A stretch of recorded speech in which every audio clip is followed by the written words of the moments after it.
Our time is 6:30. At this time, I'd like to do introductions, and why don't we start with Ellie? Ellie Brown. Ellen Wheelan-Weiss. Mary Heather Noble. Steve Warzak. Trisha Allen. Barbara Wilson. Tim Williams. Suzanne Buck. Chip Malcolm. Jason James. Brian Fowler. Joanna Doria. Jamie McCallum. Bill Hatch, Technology Director. Okay, next on our agenda is the, Barb, I'm sorry, we've got other staff. oh, I'm sorry, thank you. I was continuing. At this point, could we have staff introduce themselves? Bruce McIntyre, Director of Facilities.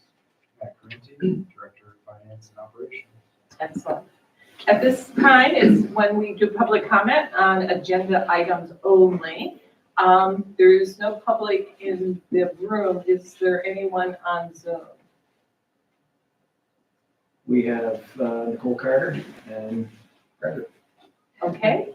At this time, it's, if you'd like to make a public comment on an agenda item, you can do so by raising your Zoom hand. And I would request that you limit your comments to 3 minutes. Okay, seeing no hands raised, we can continue on. Recommendation to approve the minutes of the January 8th meeting. Can I have a motion to approve the minutes? Okay, a second? Second. Okay, thank you, Suzanne. Any comments? Feedback? Okay, seeing none. All those in favor of approving the January 8th minutes, please indicate by saying aye. Aye. Any opposed? Any abstentions? Abstentions, sorry. Okay, seeing none, the minutes have been approved. Next is time on the agenda to approve our ACSD bills, and I'd like to turn it over to Chip Malcolm at this time. Bills are read on the 15th of January. Jason and I read them. There were 2 warrants. The first is the general fund warrant for $1,197,884.64. $1,197,084.64. As I do often, I break that out on these biggies. It's a lot of healthcare and dental, almost 530,000 of that number. 170,000 were teachers' retirement payments, and 150,000 were student transportation. That makes up a large part of those big numbers. Second is a payroll warrant for $941,130.63. No issues, and I make a motion that we pay the bills. Okay, thank you. Any questions, discussion? Okay, seeing none. All those in favor of approving the bills as Chip read, please indicate by saying aye. Aye. Any opposed? Aye. And any abstentions? Okay, the bills have been approved. At this time on our agenda, we normally have report of our student representatives. I think Eddie was going to try to join by Zoom if he fell up to it. They're both Sophia and Eddie are under the weather, and they're not up there, are they? Okay, so we'll just continue on. Report of the superintendent is next, so I turn it over to you. The written superintendent's report is attached in the agenda, and you may review that at your leisure. The first action item we have on the superintendent's report is regarding the Mary Hogan contractor bid, and for that I'll turn it over to facilities folks. Sure. Actually, Tim, I did have a question on your report, but sure, I guess I'll ask it. We'll finish his and then we'll come back. Okay. So, we need to open bids that we received for the Mary Hogan HVAC upgrade. Here at a publicly warned meeting. And so our two bidders were Red Loaf Construction and Barrington Construction. Was approved both of them back in December. And holding on to these envelopes since last Wednesday. The suspense. Putting it up to the light a little bit, but. Yeah, see I see through it, through it. yeah. How many sheets of paper? Okay. So this is Barrington Construction. I just happened to open first. Okay. And their base bid. Just want to look and make sure that's base bid. Okay, yes. So their base bid is $1,270,832. And then there was an alternate. This alternate is to do flooring in the space. And their alternate was $77,862.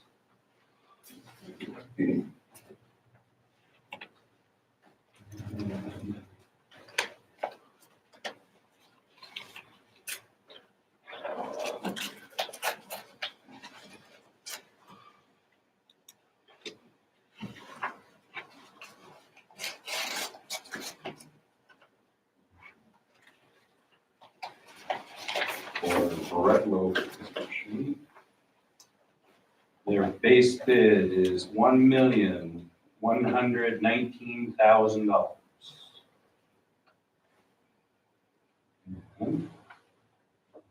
Their alternate was $108,000.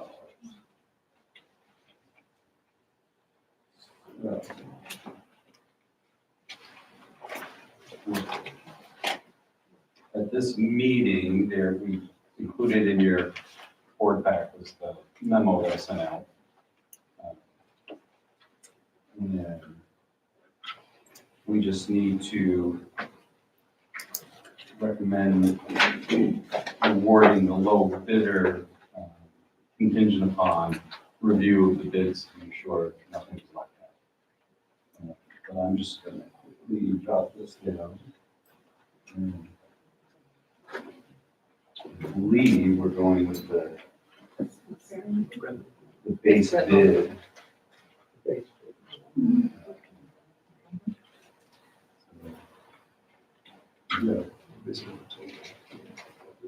Oh, yeah, the total base. It's listed.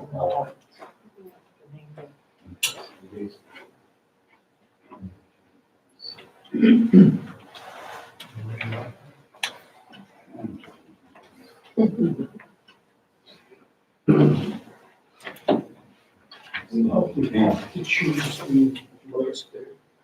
I believe we do, don't we? Yeah. You choose the lowest bidder. We, at this dollar amount, we do not have to choose the lowest bidder. Once we get over a $500,000 bid, then we have to choose the lowest bidder unless they're within 1% of each other.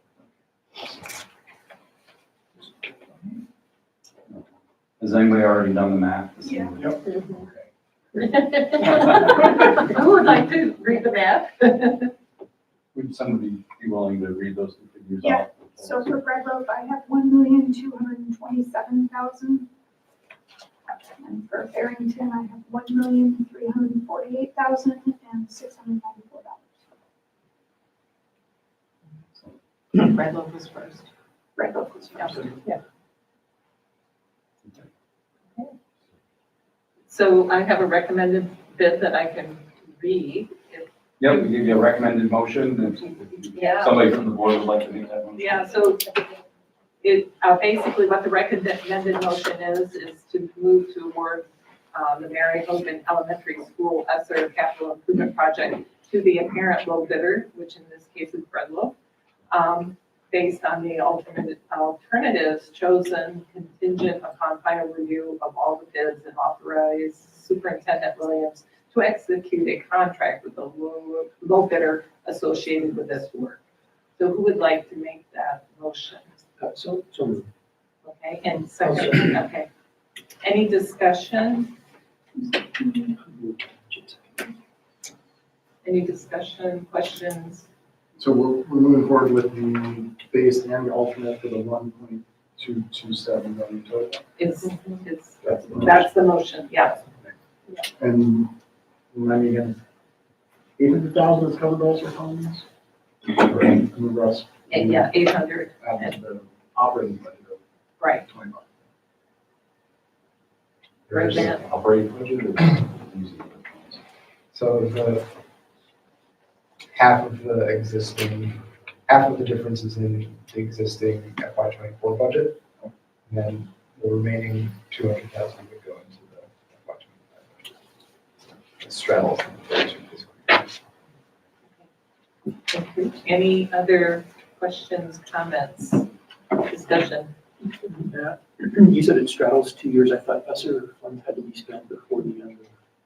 The work's going to be starting before June 30th, so we'll have expenses that fall in this year, and then we'll have expenses that will be funded in the next fiscal year. But ESSER goes all the way into the end of September, so the scope of the project will be within that time. So we'll spend the $800,000 before it comes due. We'll spend 800 as fast as we can, Yes. so that we make sure that it all gets spent. We've always made it. Any others? Okay. And I don't see Lindsay, I don't see a hand there. She was, she She's on. is on. I just want to. I'm here, but I do not have my hand up. Okay, great, awesome, thank you. I just couldn't see the panel of the hands. Thank you. Okay, so then I'm gonna read the motion. Is that we move to award the Mary Hogan Elementary School ESSER Capital Improvement Project to the apparent low bidder, which in this case is Bredlow Construction, based on the alternates chosen contingent upon final review of all the bids, and authorize Superintendent Williams to execute a contract with the low bidder associated with this work. All in favor, say aye. Aye. Any opposed? Aye. Any abstentions? Seeing none, it's approved. Thank you. Mr. Warren, Yes, on your free and reduced lunches update, my understanding is that's still the number that's going to be passed on to determine Title I status. that is my understanding as well. And I don't remember what the threshold is, if it's above, is it 20% or 25%? If you have that population, you're identified as a Title I school. You can go school-wide if you're, I think, 40%. Otherwise, you do targeted. So, So that, how do we have 5 Title I schools that aren't above 40%? for, school-wide means you can use the Title I monies with all students. Oh, I see. Targeted means you can only use them with FRL students. Okay. So we prefer to be school-wide, it makes it easier to conduct those things, use those finances more broadly. When we don't have 40%, we can't do that the way we would like to. We have to target it to specific programs and specific kids and specific classes. Now, there is a waiver process to get into school-wide, and we are taking those measures to be able to get some of those buildings into a school-wide scenario, even though they're not at 40%. We think we'll be successful with that, but we don't know, we can't promise that. Because the number, the change in the percentages, because I thought there was a threshold out there. Some schools seem to get below it now, and others seem to top over it. Yeah, the threshold is really the 40%. Okay. And we have some that dip below, of course. And we also have some that got close, like Bridgeport, Yeah. right? Right. So, I can't remember which school it is. I think it's Boy, I wish Nicole was here, that she could talk more intelligently about which schools get. She's on the Yeah. She's right there.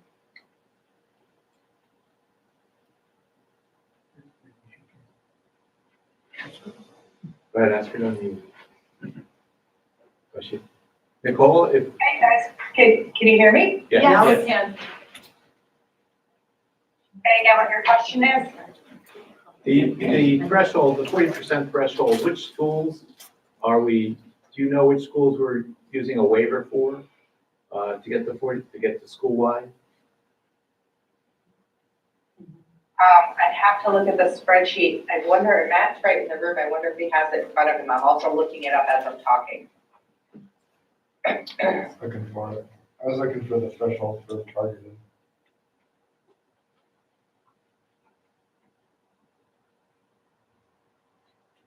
Just lower. I don't know if I can answer the question if I could have 5 minutes, which may not be timely for you all. Well, I can provide them that. I can provide that to them at a later date. We don't need the answer right now. Mary Heather, did you? Okay, I'm sorry. Yeah, That's all right. What's involved with the waiver, what qualifies you for the waiver? Is it just being close to that Yeah. threshold? Yeah. Because the numbers fluctuate, particularly if you have a smaller building, Yeah. your one kid makes a big difference, Yeah, totally. you know? Okay. You have to hit 40 once to qualify, and then if you dip below 40, you can request a waiver. Okay. But if you never hit 40, you can't, you don't qualify. Yes. Well, one of the issues that's come up over time is that since this kind of data is generated by people reporting it, okay? And we're asked to report it, we don't.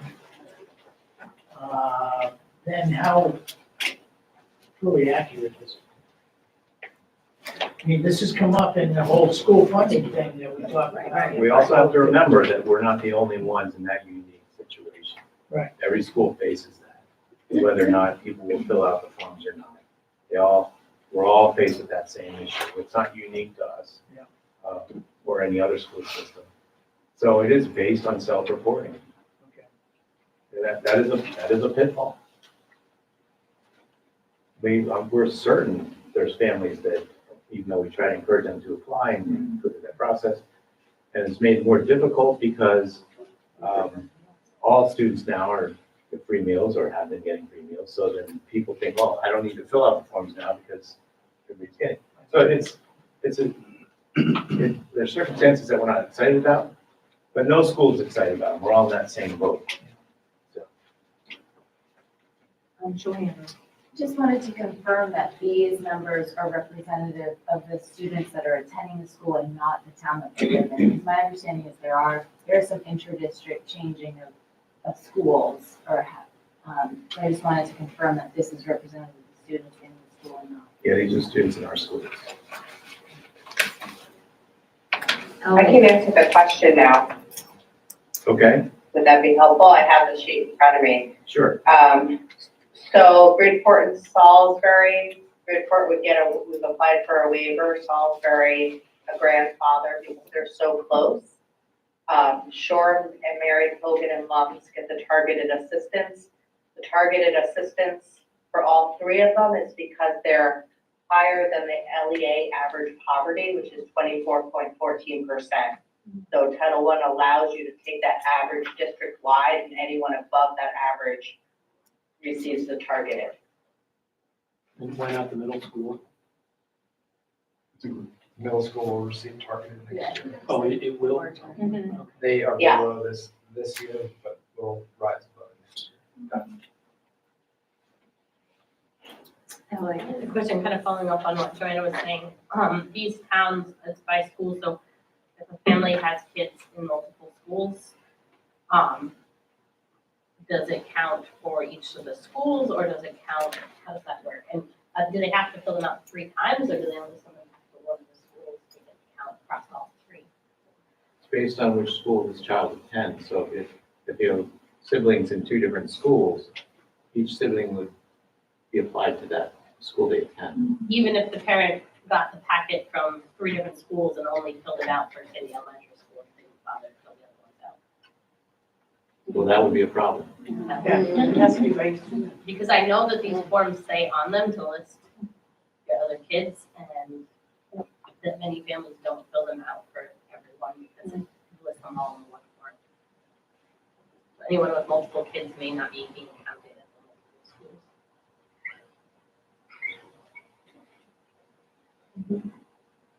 schools.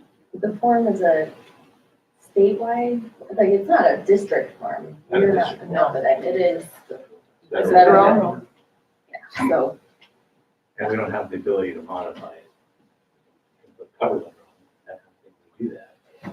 But we don't have the ability to modify it. The piece of education I think we should put out, because I was under the impression that if one was filled out, then it counted for all the kids in the household, no matter what school they went to. So I know that a lot of parents only fill out at one time for their household, regardless of how many different schools their kids are attending. Send it back to one of the schools. I mean, all the data is tied to the student's unique identifying number. And so if a parent includes information for all of their kids in one form, that should be enough to get them all represented. If a parent only puts the child for the school that they're filling out the form for and never records their other kids, the system wouldn't be able to, based off of the fact that that parent submitted a form for one kid, assume that the other two are on the form. So they have to all be on there.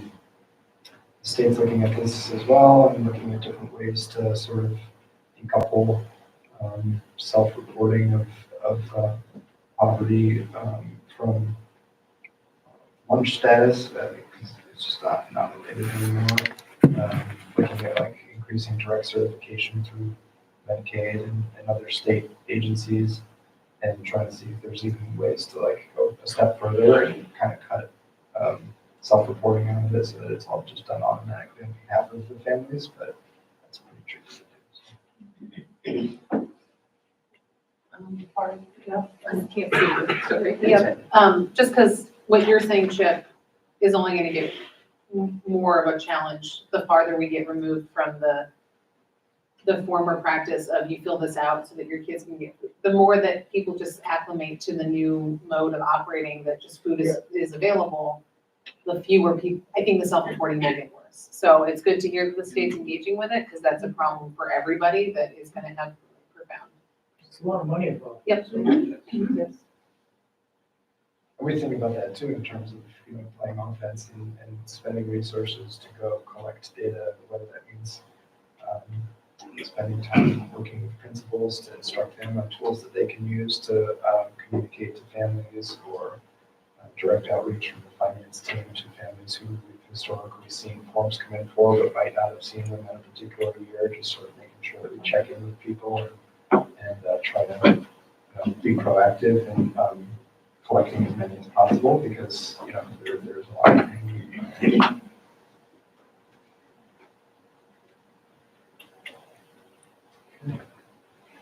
The next item under superintendent's report is approval of appointments and leave of absence. So I'd ask that the board move to approve those listed on the agenda. I'll move to do the appointment of Matthew Alford as a paraprofessional 1.0, Casey Tillman, payroll coordinator 1.0. Approve the resignation of Arlene Matheson, nurse. Approve the resignation of Kate Wolf, DLL teacher, and approve the leave of absence to Esther Van Long for the 2024-2025 school year. Second? Second. Any discussion? Do we have a school nurse replacement? The substitute, yes, till we get a permit, yes. Any other discussion? Good. Jason? Leave of absence, payment of absence? Unpaid. And all these positions are vacancies. The appointments are for vacancies, they're not new positions. Any other? If not, all those in favor of approving the list of appointments and resignations and the leave of absence, please indicate by saying aye. Aye. Any, anyone disagree?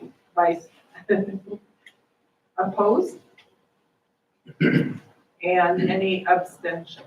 Okay, the list has been approved.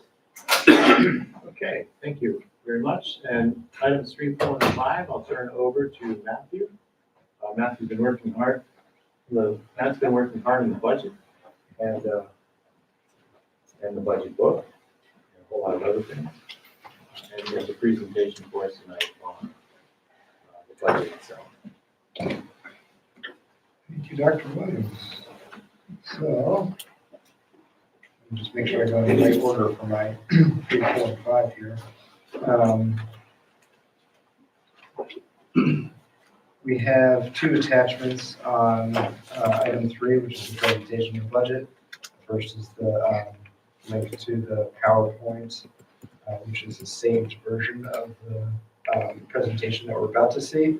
We'll make sure that we send this current one via email so that if there are any discrepancies, they're reflected in the version. It has been sort of information all the way down to the finish line on this. And both the budget book and the budget presentation have been under revision since they were sent out on Friday. So, with that in mind, I think I'd like to make a motion to approve the budget. And it's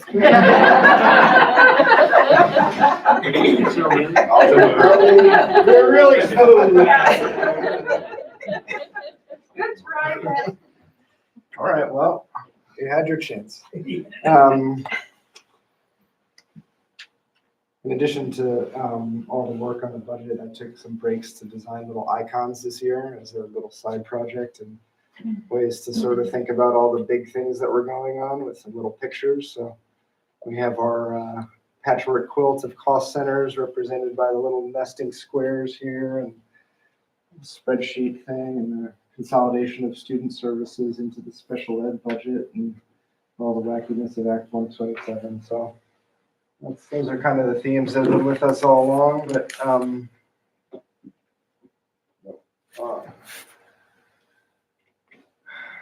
just recapping a little bit, we've been presenting this budget for forever. And over the last couple of months, we've looked at drivers, we've looked at all of our fixed costs, we've looked at cost center changes, the reorganization of student services, what's going on with Act 127, how it all affects our tax rates, and a lot more. Act 127 has really been our biggest impact this year, as you all know. We're just up against a diminished tax capacity, which is kind of forcing a lot of the design of the budget towards an increase in base tax rate of 5%. Basically the same cost more, and even if we had spent $0 new this year, we would have still been faced with that same 5% tax rate increase. Barb went through all of the arithmetic for it and calculated that it would take about $4.5 million of cuts to the budget next year to maintain the current tax rate of $1.40. So that just gives you a really clear indication of how much, what the magnitude is of that diminished tax capacity that we're up against here. At the last meeting of the Finance Committee, we settled on a recommendation to bring the budget in at 9.9% per pupil spending, with the expectation being that that's our best strategy to maximize spending and continuity of the educational product that we're offering as we come into FY25, while also guaranteeing that the taxpayers are guarded from a substantial tax increase next year. So that's sort of helped shape or helped guide where we landed. Next steps, the remaining pieces of the timeline here. We're doing our presentation tonight. Draft of the book has been released. In order to get a vote through in a timely manner, we have an additional meeting scheduled for the 25th, so Thursday. And I'm hoping to get a vote through then. On the 26th, we have our deadline to warn the annual meeting, which is a 30-day warning period for that. We also have a 30-day warning period for town meeting, and that's on the 2nd of February, where we release the final draft of the budget book. At our annual meeting, we'll present the budget, sort of this presentation, but with more emphasis on the local tax rate to the general public at the high school. And then on the 5th of March, we have our town meeting day, which is where the voters get to vote on the school budget. It is. Well, I've got like stuff up on the top of every slide. Sometimes it's a way to make it go, get rid of that.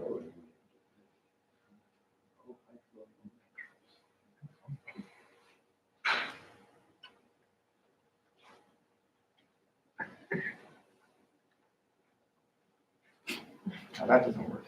That didn't do it. Oh, it's still there.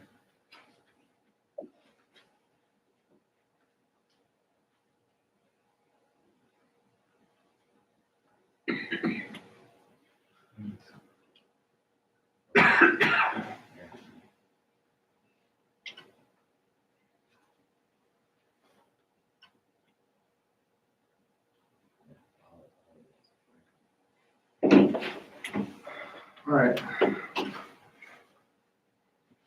It's all done by bullet point here, so let's go ahead and do a click.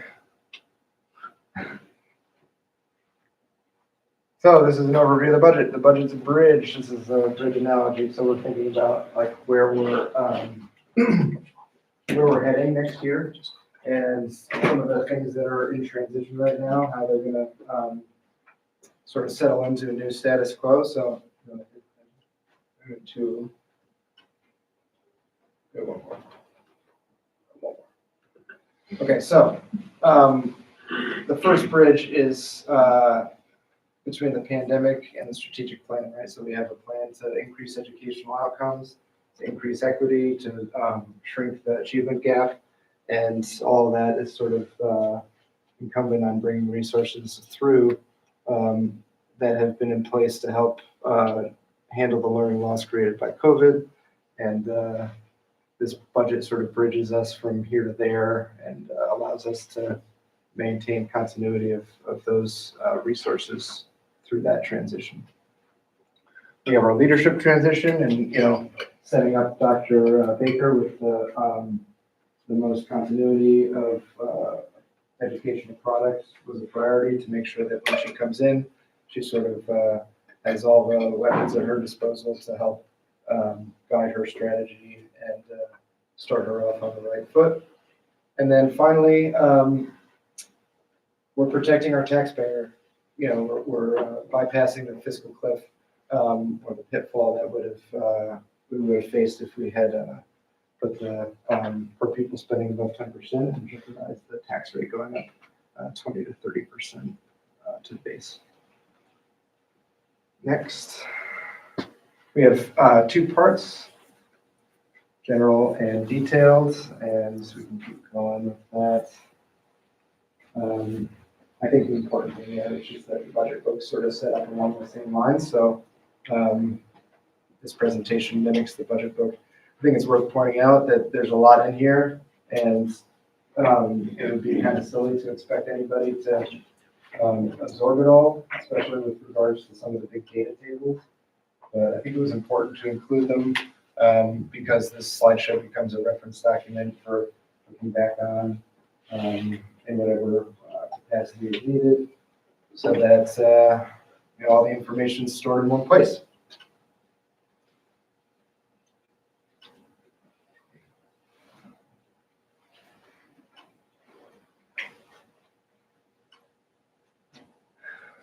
Starting off the general section, This is sort of how do we get from where our general fund was for this year's budget to where it's plans to be for the FY25 budget.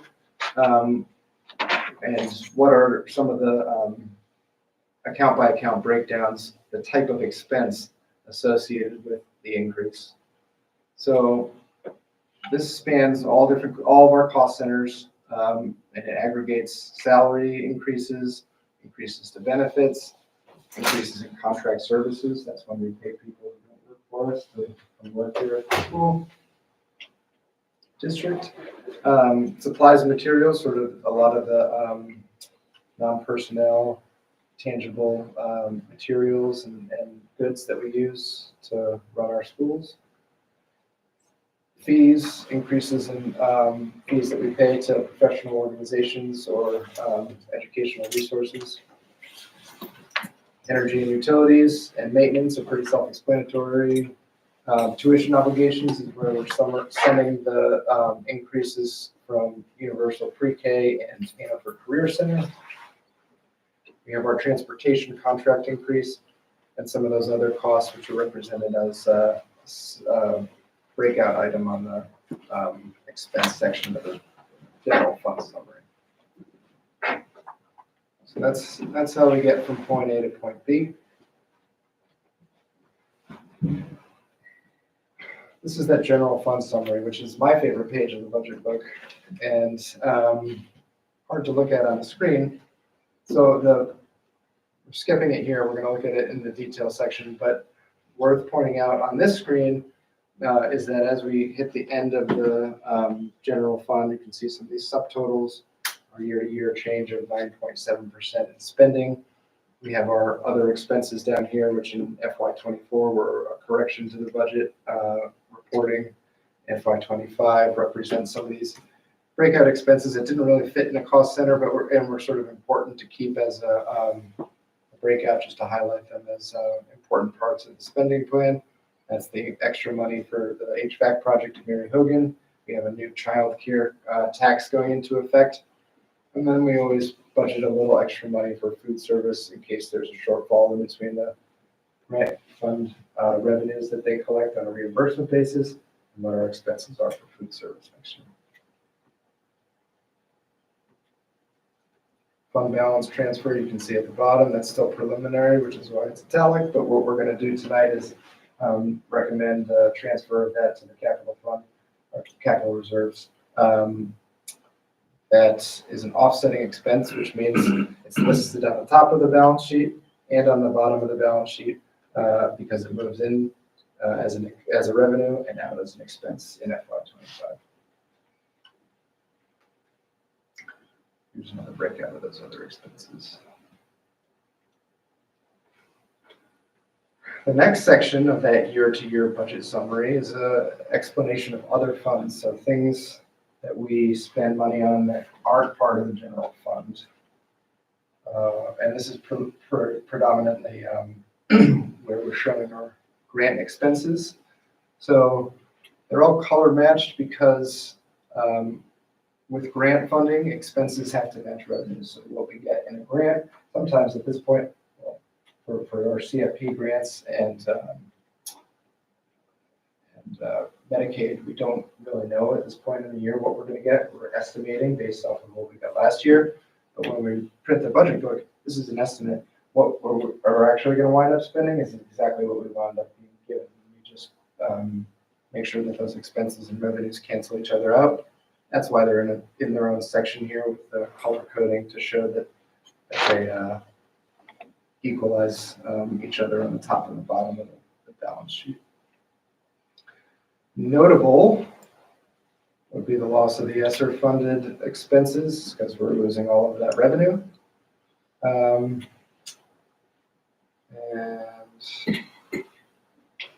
that's about it. The end of the top of the balance sheet is this total expense line, which takes everything that we've seen so far and sums it up. So this is, if you were reporting to the state of Vermont, all of our total expenses, that's what they like to see there. 6.5% increase year to year.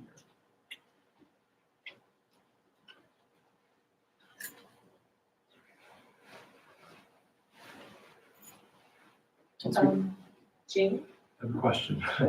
I don't know how to ask this, if this is a dumb question or not, but I'm wondering about like grants, how grants and education funding work. I was remembering the head of our career center presentation, and she mentioned this and this grant for this service, and like, are there, you know what I'm gonna ask, are there grants available to apply to get money for things that we don't get, Or could we be doing more grants I than guess, we're currently doing? I guess. I think the short answer is yes. I think that there are always grants out there in the educational world that, it could be, somebody who's a wealthy person that wants to endow work in a particular area and we'll put a grant together that, gives out awards to anyone who applies and is deemed worthy, a competitive grant. Sure. We have formula grants, which are government grants through federal and state governments that are sort of non-competitive. We're going to get them every year, but they're based off of the formula that Right. uses our data, Okay, whether that's poverty data or lending data. that's just qualifying for the threshold. Correct. Okay. The census block grant is another kind of formula grant. It's how our educational, special ed funding is rolled out, and that's all based off of state funding. Okay. I'm not suggesting that grants are a solution to our problem, but I'm just wondering if there's money out there that occasionally we've thought about applying for. Or whatever. I don't know. Oh, so here we are on revenue. Sorry, we keep steamrolling through, but if anyone wants to. I have a clarifying question on the previous slide, if that's okay. Sure. Just the second column, is that FY '24? What's the second column? Oh, sure. So this is 23 actual, 24 budgeted, and 25 projected. Got it. So the 24 to 25 are exactly the same, and that's the 0%, but the previous year had some differences. Correct. That's what we actually spent, which meant that it's actually what we had. Oh, and in then you revenue. can just, got it. Okay, thank you. So on the other side of the line, as we cross from expense into revenue, we start with some of these matching funds. So you can see, we have 1750 here in ESSER, and here's 1750, right? And it's the same year to year matched. That's how those grants work. What's not color coded here is our general fund, which general fund revenue, that's not ed fund revenue, is where we see tuition payments coming in from other LEAs, as well as some smaller state and local grants. We also have our special ed block grant here. We don't predict a ton of change here, and it's always variable. We find out about it kind of as the school year is happening, so it's hard to predict. We always take a cautious approach here and don't predict any increase, but we'll typically see a small uptick in some of these little grants. The special ed block grant, however, is sort of predetermined. We know for a fact that we're going to see a hefty increase in revenue there this year, which is helping to support expense in the special ed and student services cost center. We do have ESSER funds going away, so just as we are losing $917,000 of expenses, we're losing the matching revenue for that. With Medicaid, it's the same thing. We cautiously predict that we're not going to see a difference from year to year. That 31 cents is irrelevant. I'm sure it's probably just a decimal point thing. What I did break out here at the bottom is the ELL grant, just because it's a new grant that we haven't ever received before. Part of Act 127 says if you have one under 25 or fewer ELL students, you qualify for an ELL grant to help add a little extra revenue to this this new category of student weight. That's our highest weight. It's 2.49 additional weight for every ELL student. On the previous draft of the budget, I thought we were only going to get 25. The state says we're going to get 50, so that change has been made. That was a nice little last minute bonus. I'm sorry, you may not know off the top of your head, but can you explain the $1 million jump from the FY '23 actual to '24 revised on the general fund? I agree that that's tuition and state and local grants, but that's just $1 million increase sticks out. Not off the top of my head, I think, what would be in there that would create that revenue change? I'll have to look into it. I ask mostly because it feels like $1 million, just, are we likely to lose it? Like, whatever it was that went up by $1 million, that would be a pretty big blow if we lost $1 million. There are things in there, there's a transportation grant, there's a forestry grant, which are all pretty similar every year. There's a merger grant, which is Where's the for food, meals? food service. Yeah. All the food service grants are offsetting revenues, and so we don't list them on the summary. Learned that lesson last year. All right.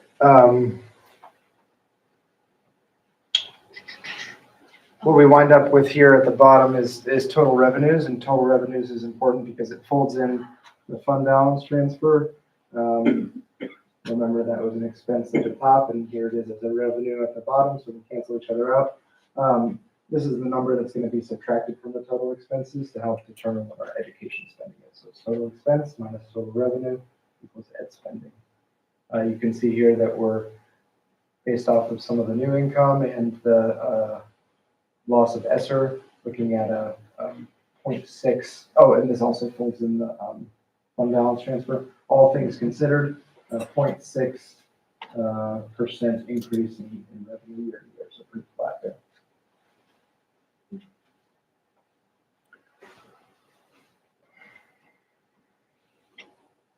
I did include a little breakout here for our tuition, so back in this top line here, about 770,000 of that is represented by our tuition students that come into ACSD.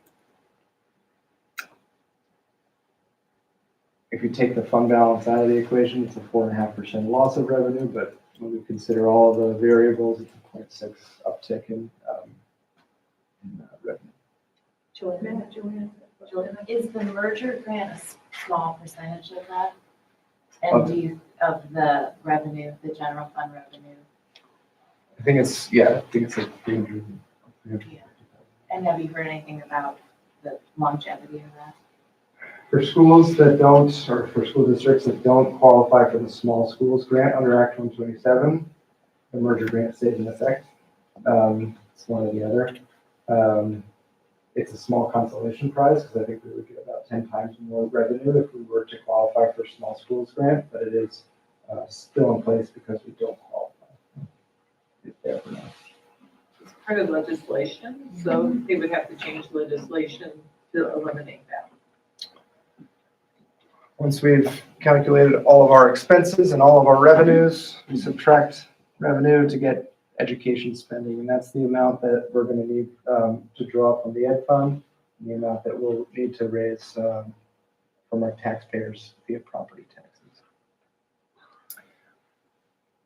The bottom line calculation here takes our ed spending and divides it by our long-term weighted average daily membership, which has now been frozen, so we're not going to see any more changes there. And that gives us our ed spending per weighted pupil. And that's where we're coming in at $16,099 per pupil, 9.9%, which is 9.87% rounding up. Thanks to the ELL revenue. That's all I needed. But there we are at our bottom line of the budget costs and expense, cost of revenue summary. You take that number and use it to calculate property taxes. Maybe we'll take a break after the general and before the detailed stretch. To get to the equalized district tax rate, which is the only tax rate that we have any control over because we control what the school spending plan is, we take our ed spending per long-term weighted average daily member, divided by the property yield, which is set by the state tax commissioner, based off of his estimate what each weighted pupil that the state has statewide will need to represent in order to raise the money needed to fund all these school budgets as they're being passed. That determines what our EDTR, equalized district tax rate, is. Under the Act 127, we get to cap that at 5% because we've kept our per pupil spending below 10. Here we plug in our numbers. So from our bottom line, $16,099 per weighted pupil. The yields assigns $9,171 per weighted pupil. That decreased 10 days ago. Unofficially, we're expecting it to become official and could always continue to go down. We don't expect it to go up. But what that does is gives us our raw or actual EDTR of $1.76, which is a 25% year-to-year increase. Because we've kept our spending below the threshold, we wind up with a 5% $1.47 capped district tax rate. That's the basis for all of the CLA time-specific calculations, which we'll go into more detail on at the annual meeting. It was an extra 20 or 25 minutes to add to tonight, and so we decided to just link to the presentation. All of those rates have stayed the same. I believe the new yield is plugged in, so if you're interested in seeing what your town's tax rate is going to be based off of this $1.47 basis, that's where you would go. Questions, stretches? So, question, so knowing that we have teacher and staff negotiations still ongoing.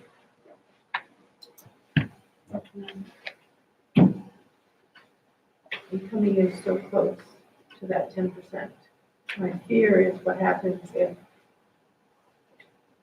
whatever ends up settling, whatever that might be, pushes us over the 10%. Yeah, good question. Then So- what happens, because we're going to get penalized, right? Well, it depends when it happens.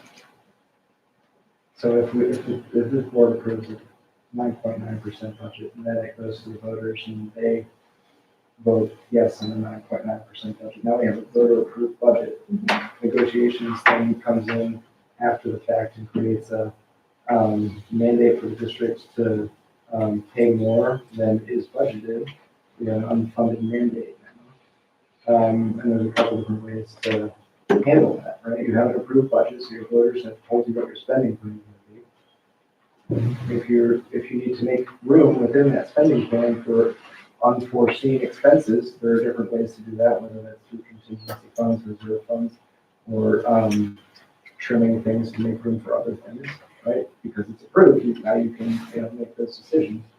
And so I think that, when it comes down to it, we're obligated at this point in time to steer the district towards the budget spending plan that's going to give our taxpayers the best chance to, I guess, guarantee that they will pay only a 5% increase in base tax rate. Knowing that there are other variables out there, knowing that we can't control them at this point in time, but that we do still have the ability to tackle those as they come at us down the road. So to follow up, so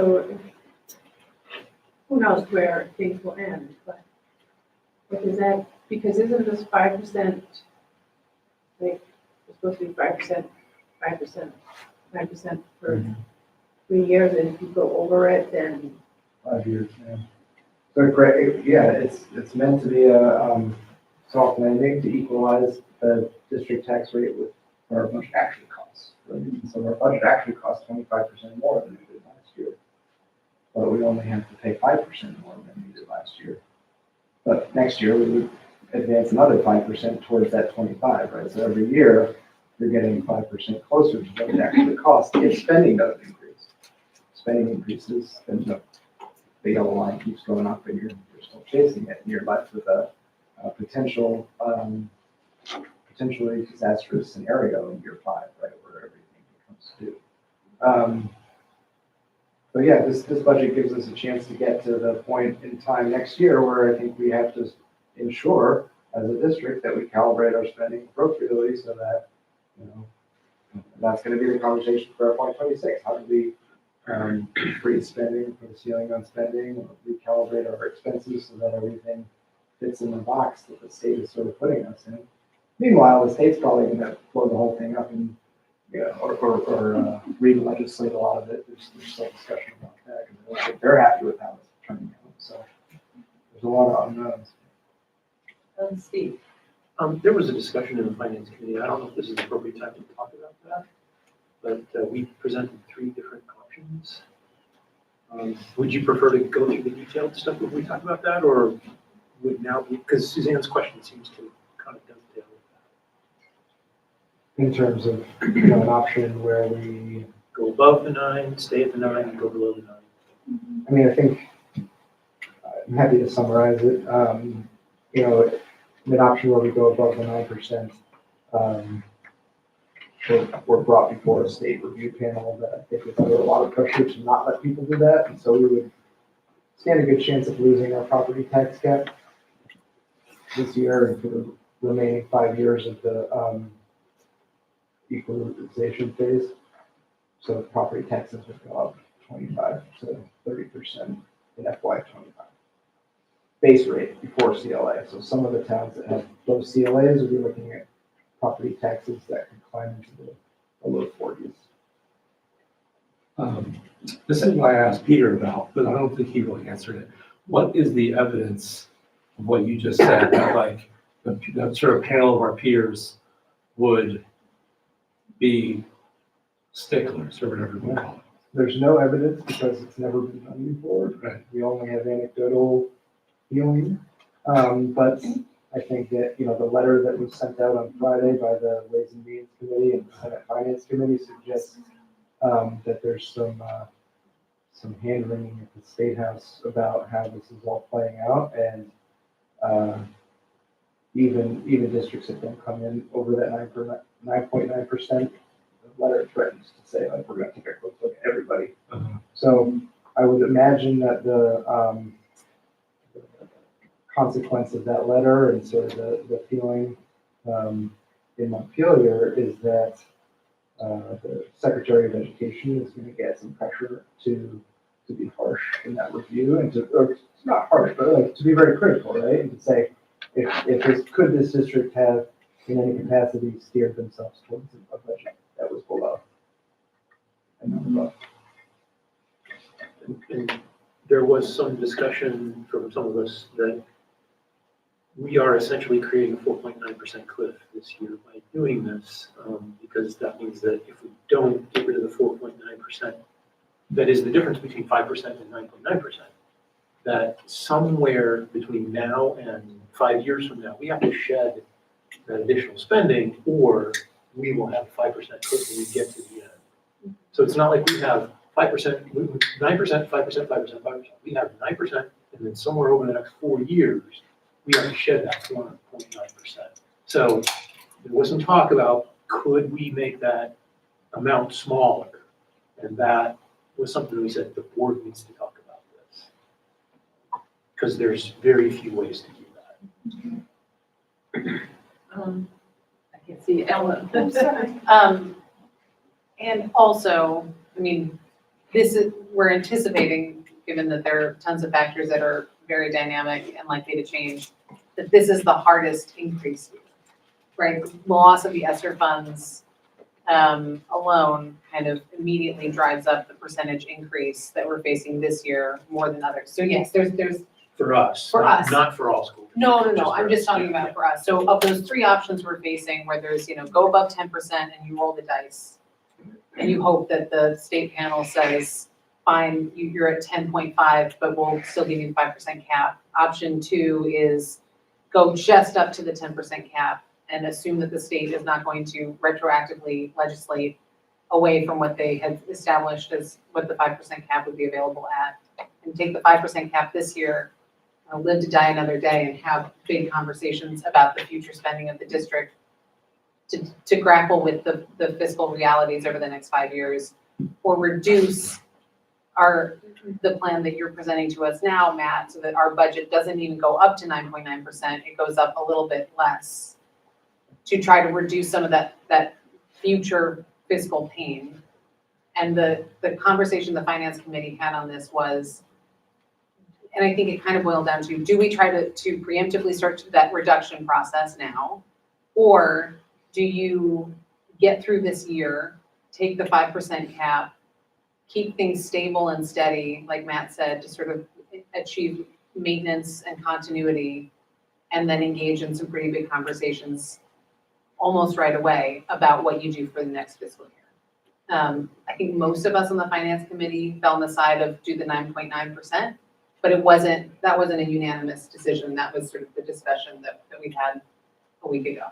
I think it also ties to Suzanne's point about negotiation being ongoing, right? This idea that 9.9% is our way of saying, we're gonna get every dollar we safely can into the budget, so that as negotiations nears its end, we've got the capability to really put forth our best possible offer, right? Right, it's sort of the buffer that's created is specifically for negotiation. And then, if it's a multi-year contract, there most likely will be increase for the second year and the third year. And so, we talked about flat, right? So right away, there's anticipation that there's gonna be expenses above and beyond. Well, you're talking about a self-leveling budget, right? Yeah. That freezes new spending and finds, Other places to cut, yeah. so that could very well be the reality that we have to constrain ourselves to in the next 5 years. And really, I think, an important year to bring continuity forward so that we can, under new leadership and, with the new strategic plan behind us, start figuring all that out. It's gonna be hard to do, and that's the work to be done. And when we had the finance committee meeting, we talked about, we aren't waiting until October to start this work for the next year. Really, once this budget gets approved, right, we need to then really start engaging in that work. And maybe it's gonna be part of the retreat in, July, whatever, but it's gonna have to be something that we start engaging in, because we're gonna need time. Julie, and then, I'm sorry. No, you had it. I'm just curious, and maybe this is, I don't know if you guys in the finance committee had talked about this, but I remember in years past when we were up against kind of a cliff, a spending threshold cliff, the board had decided to use the fund balance to kind of buy its way out of that next fiscal year. And I'm wondering if that was something that y'all kicked around in your committee, and what difference that might have made if you discussed it. No, it's definitely it's a good question, and one that we have discussed. Can't remember if it was that committee level, but it's We been discussed it, but it was another cliff. All right, Yeah. we've only done that in my whole time on the board. Right. We've only done that one time. I guess the way I would pose it though is it something that would address some of the discomfort expressed by Suzanne with how close we are to that 10? Does it Nope, even would make a it worse. difference? It So would let's- make- it would make it worse. Make it Yeah. work. I So would let's definitely take- go with it. Let's take Yeah. one budget line, right? Yeah. We have a $400,000 contingency, which is roughly 1% of the general fund. If we decided that we were gonna put $400,000 of revenue towards that and say, all right, we're gonna buy the contingency fund using fund balance, that would lower our expenses by close to $500,000.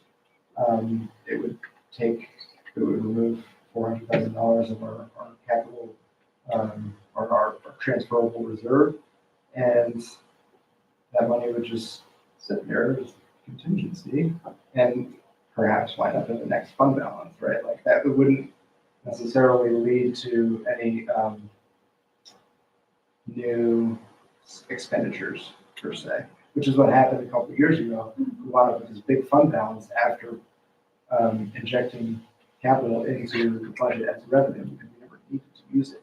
Even though we thought that it would be a way to bring expenses down, the only thing we wound up offsetting was the contingency built into the budget already. So doing that wouldn't really lead to anything being cheaper, but it would also, and remember from the get-go, in order to get the tax rate to go down instead of going up, we're looking at like $2 to $4 million of cuts. So it would be really hard to use it in that way. Joanne, I have 3 questions. So, the letter from Ways and Means is saying we're gonna scrutinize every budget. So is there anything in this, your recommended budget that you feel nervous about being scrutinized? I mean, I think that the letter sent some nervous ripples throughout everybody, all the whole community on Friday, but I think after reflecting on it a little bit and talking to some other districts, the sentiment seems to be that there's a little bit of a buyer's remorse on behalf of the lawmakers who came up with this, and that they're trying, they're saying it's not fitting with the intent of the law, right? Which is a very subjective thing to say. At this point, half the districts in the state have approved budgets. The idea that they would get legislature passed in order to put teeth on that letter this year seems very unlikely. So I think what I'm expecting is increased scrutiny. We actually got communication from the state today that said everyone's budgets to be submitted to Ways and Means by Friday, so they can start looking at them.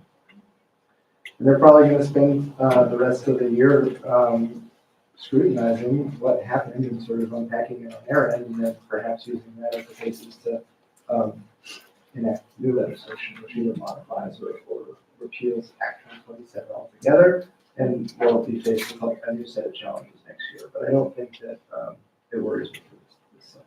So the fact that we're not sort of doing a reduction process like the intent of the law, like we're not building that into this year. I mean, I totally trust you, and I think you have the communication. But 2 other things. Are there any budgetary mechanisms in place that sort of track where the targeted grant monies are going? Like, for example, the ELL grant, that was a great little surprise. Yeah. But there's nothing in the budget that makes sure that goes to a position. Is that more like strategic planning? Yeah, I mean, I think that's a good example of like when something like that happens with new revenue, and now FY25 becomes the year to sort of like make a plan for how we're going to spend that, because we know we're going to get it the following year, and so it would be a as yet unbudgeted expense. I think we've had some preliminary conversations about what sort of augmenting the existing ELL program and if I kind of build that out, what's the future there. So the conversation started, but it really does sort of that's the cart and this is the horse. And then one last one, in the budget book, which I commend you, it's really great work, not just with the icons, but overall, it's like a departure from the past. It's really refreshing, but it says that this budget incorporates the majority of the ESSER funded personnel. And I guess I just don't know what the majority means. Right, so we had all of the interventionists come through funded, one prevention specialist, which is prevention specialist, classroom teacher, and a wellness and learning center teacher in high school. So those are the teaching positions, and then the positions that were sunset from ESSER included behavioral positions at MUMS, which are being rebranded to align with the way that we staff that position at every other school. So there's no sort of reduction in force. We have the Dean of Climate and Culture, sunset as a position. The HHP coordinator was sunset as a position. And we also reimagined the contract structure of our 5 ELL coordinator who does wonderful work, but it's going to be better structured on a contracted per diem basis than on a full-time activity basis. So that's sort of the summary of all of the positions, but if you look at those intervention, prevention, classroom instruction positions, that's the meat of it. And going forward, are we considering those positions as just a part of the general fund now? Or did those contracts get issued still with the idea that they are kind of highlighted as still being ESSER? No, I mean, they're fully funded through the general. Okay, okay. And we should consider them as just part of our personnel. They're like all the part of other our- positions. And the contracts reflect that. What was the process of deciding which ESSER positions were sunset and which ones were? We tried to retain the positions that most directly interface with kids, essentially. They all interface with kids in one way or another. We kept the ones that would most interface with kids. And if I may, your first question is a good one. And I think I'll answer it maybe less diplomatically than Matt did. Because what I would say is this, that the state is concerned, whether rightly or wrongly, that districts are padding their budget up to the 10%. And we are not. All I can say is, you want to scrutinize us, bring it. We're not risking anything. Yeah, I think that we're sort of using the law the way it's meant to be used, which is to enter a period of budget and tax equalization. Right? That's what we're doing. So we're getting to a meeting point between our budget costs and our tax rates meet. The thing that helped me, because I was one of those that when I saw the letter, I was like, oh my God, what do we do? And Matt explained that some of these districts are putting in, construction projects, that kind of thing. Those are one-time costs, right? So therefore, they won't have to carry those costs the following year, right? Whereas all of our costs are things that are ongoing. They're reoccurring, right? And so I think that really makes a big difference. We don't have any of that in there. So I had to then kind of step off the ledge and and basically say, no, you're right, Matt. But obviously, when I first read it, I was just really concerned that, we would be put under such scrutiny. But I think, as Tim said, as Matt said, I think I will stand up because we're using it the way it was intended.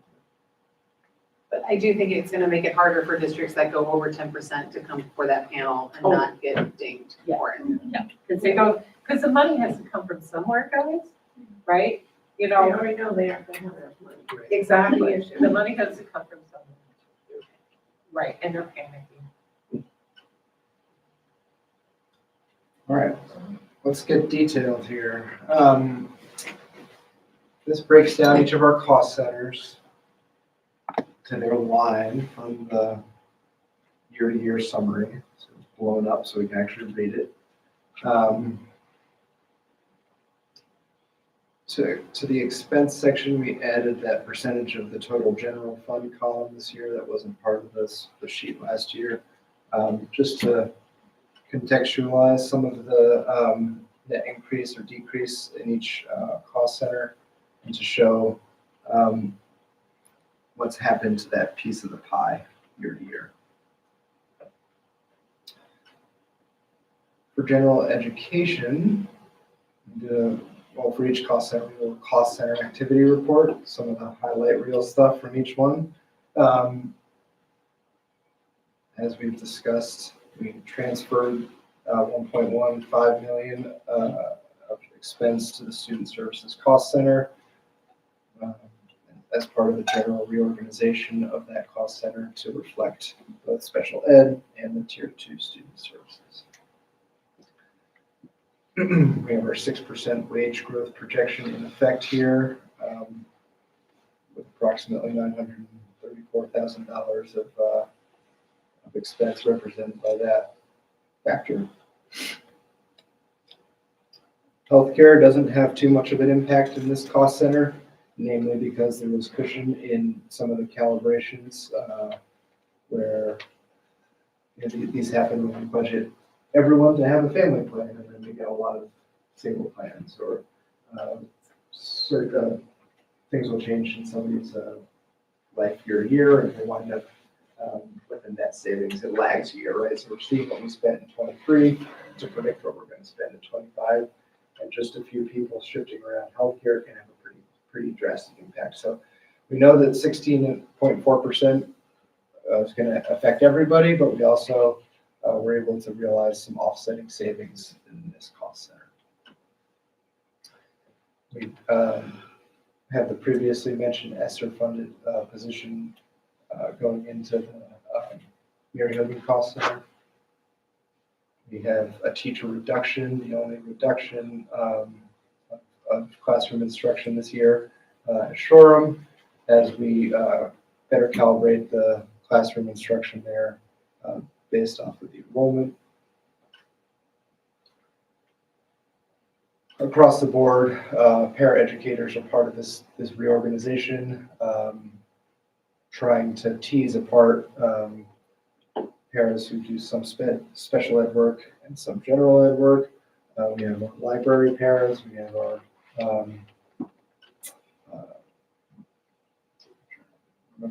pre-K para. So there's 4 different types of para. They're kind of spread out in e-finance, and there way too many different spots, and we're just organizing and trying to apply a logic model. If you recall, we allocated general paras to buildings based off of enrollment, sort of that educational quality standard allotment. Everything else is going to be in the Student Services Cost Center, both special ed and anything that's sort of stuck in between.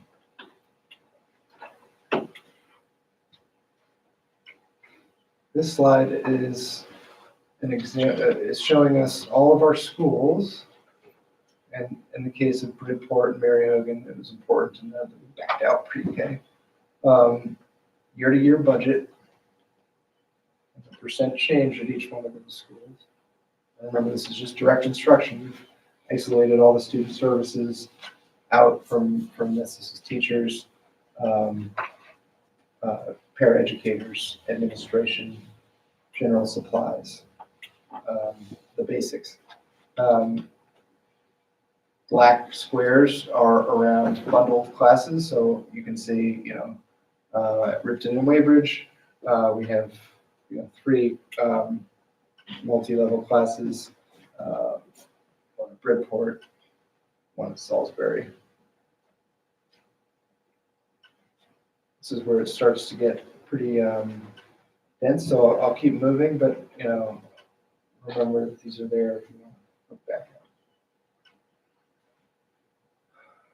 This is our middle school and high school slide, year to year and enrollment.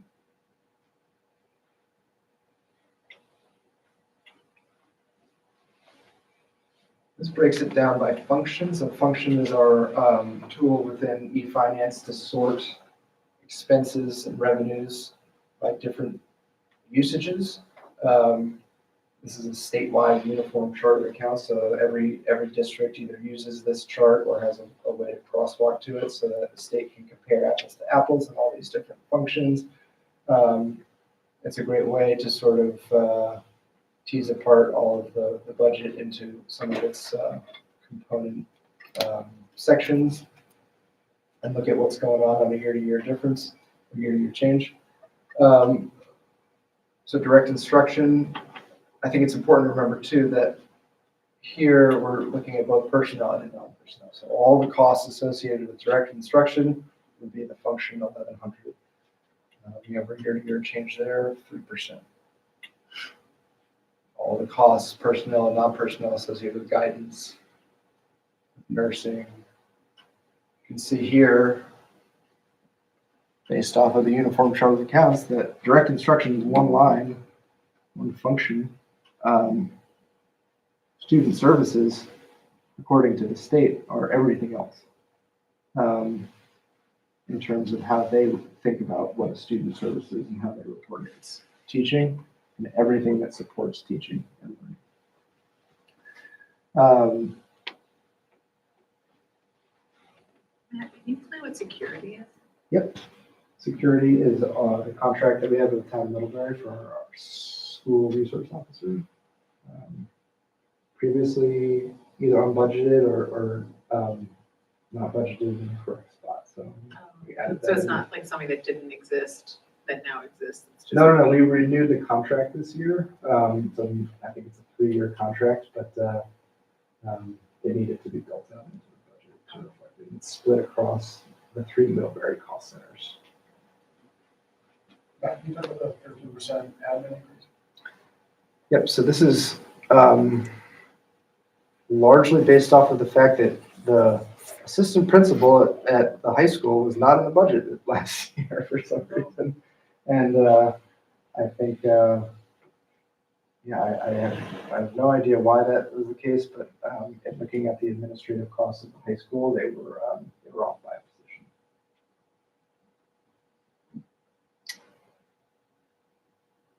So, again, remember, we're just in the school cost centers here. This doesn't take into account all of the other cost centers. It's just general education cost center.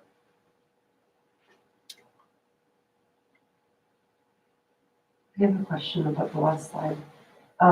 With the school nurses, for personnel who are student specific, is that within that cost center or a different cost center?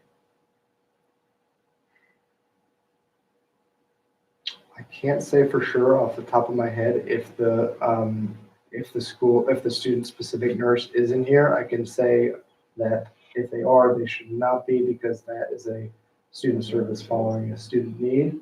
And this is general education calibrated to the enrollment of the school. Okay. So my gut is no, that it is not represented. And then a follow-up to what Jason's question, an unbudgeted position would account for part of it, but it looks like there's over 300,000. What? Of administrative Yeah, increase. Yeah, I you don't think, make that much. no, I mean, it's. I want to be an assistant principal. Yeah. That'll be my next career move. I think that you're looking at, the sum of wage growth, and Is benefits included? benefits is included, The healthcare as is non-salary expense. So, if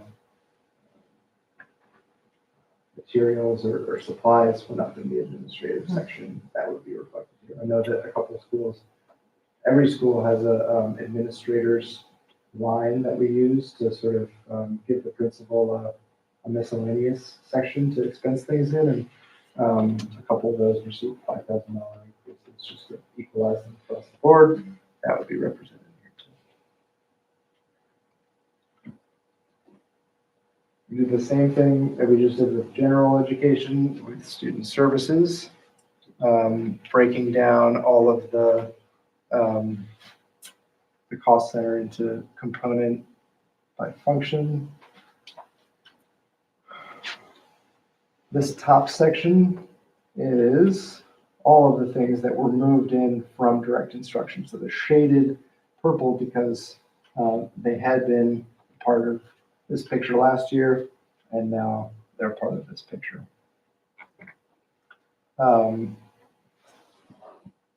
So that sort of gives you some detail on the migration. Anything that's not shaded down here is the existing elements of what was previously the special ed budget, but is now the special ed student services budget, and what's going on there year to year. And then here at the bottom, we have our other support specialists, which is the line that caught all of the ESSER-funded positions coming in to the cost center, which is why you see the 782% increase there in expense in that section.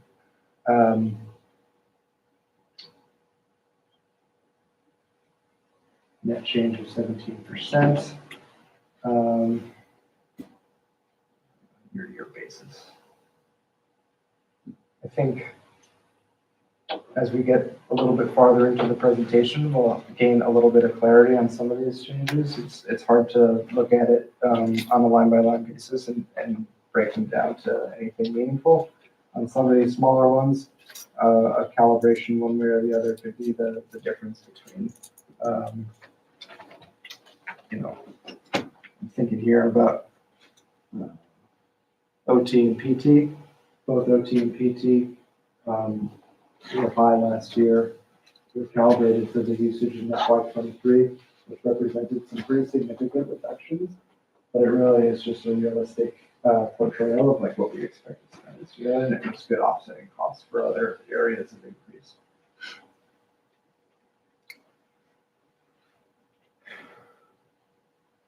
The slide takes us back to school building budgets, just to highlight the effect that pre-K has. So we run 2 pre-K programs at Bridport and Mary Hogan. If you're looking at Bridport's total budget increase year to year, 11.13%, this slide shows there's really an 8% increase up against an 81% increase because of a additional para added to the budget for Bridport pre-K. At Mary Hogan, I believe it's the same thing. We're bringing dedicated pre-K paras to match the 2 paras per classroom ratio, resulted in an increase in that cost center, or that micro cost center. That's that. Now we're going to walk through each one. So in Bridport, and again, this is Bridport without pre-K, an 8% year-to-year difference. No major drivers here in Bridport. Likewise, no major offsetting savings. So it was pretty status quo year to year. When I say no additional drivers, that means we're still seeing healthcare, we're still seeing wage increase. We're just not seeing anything on top of those 2 majors. Cornwall, no additional drivers. We did see some minor healthcare offsetting savings, allowing us to recapture $10,000 in Cornwall. Mary Hogan, some savings in 3 main areas. So we had a para transfer to student services. We were able to trim the substitute budget by $18,000, and then we had an unused contract services line, $200,000, which was able to be used as offsetting savings as well. So when you see Mary Hogan's year-to-year percent of 1.54%, that's largely buoyed by some of these strategic recapturings of unused revenue. I have a question. Mary Heather. I'm just, if you wouldn't mind just elaborating a little bit on that $200,000 of unused contract services, what is that just? Yes, generally that's the CSAC contract that was part of the maybe part of the picture in FY23 that advanced into the FY24 spending plan. Thought that it would be used either by not being able to hire or hiring a different position or student need not being there anymore. We never used it in 24. We checked with student services to say, hey, does this funding need to be there next year? Can we use it somewhere else? And the answer was use it somewhere else. So it wasn't automatically just shifted over to student services cost center?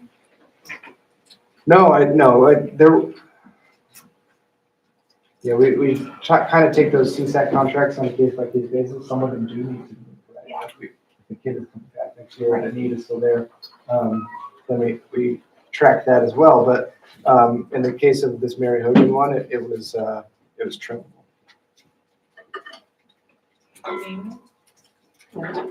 Lindsay? So, looking at the budget and the enrollment, just doing a simple, it's probably oversimplified, but if you divide that 4.4 and change by 360, you don't get the 16,000 and change per pupil. Like for this one, you get 12,301. So, and each school so far, that you've presented, it's different by several $1,000s between the schools. And so what accounts for the difference where, it's like $4,000 per pupil short of the per pupil number? Great question. So the revenue generated by our students pay for all the cost centers, not just the school that they go to. And so that $16,000 is a representation of their portion of their school's budget, but also their portion of all of the other districts' budget. So the other cost centers, not just the school cost centers? Correct. Services, technology. And one of the things that you'll notice in the budget book this year is that we tried to capture some of that in a year one way, which is to say without a nuanced or well-developed equity rating system in place. And we do have slides about that later, but the idea is that every student's school budget is really calibrated to the basic elements of direct instruction, and then all of the other costs, whether that's student services, the prorating costs of tech, transportation, central office, GD curriculum, and all the rest are part of the total picture. At the high school, we saw an uptick in athletic and co-curricular transportation costs.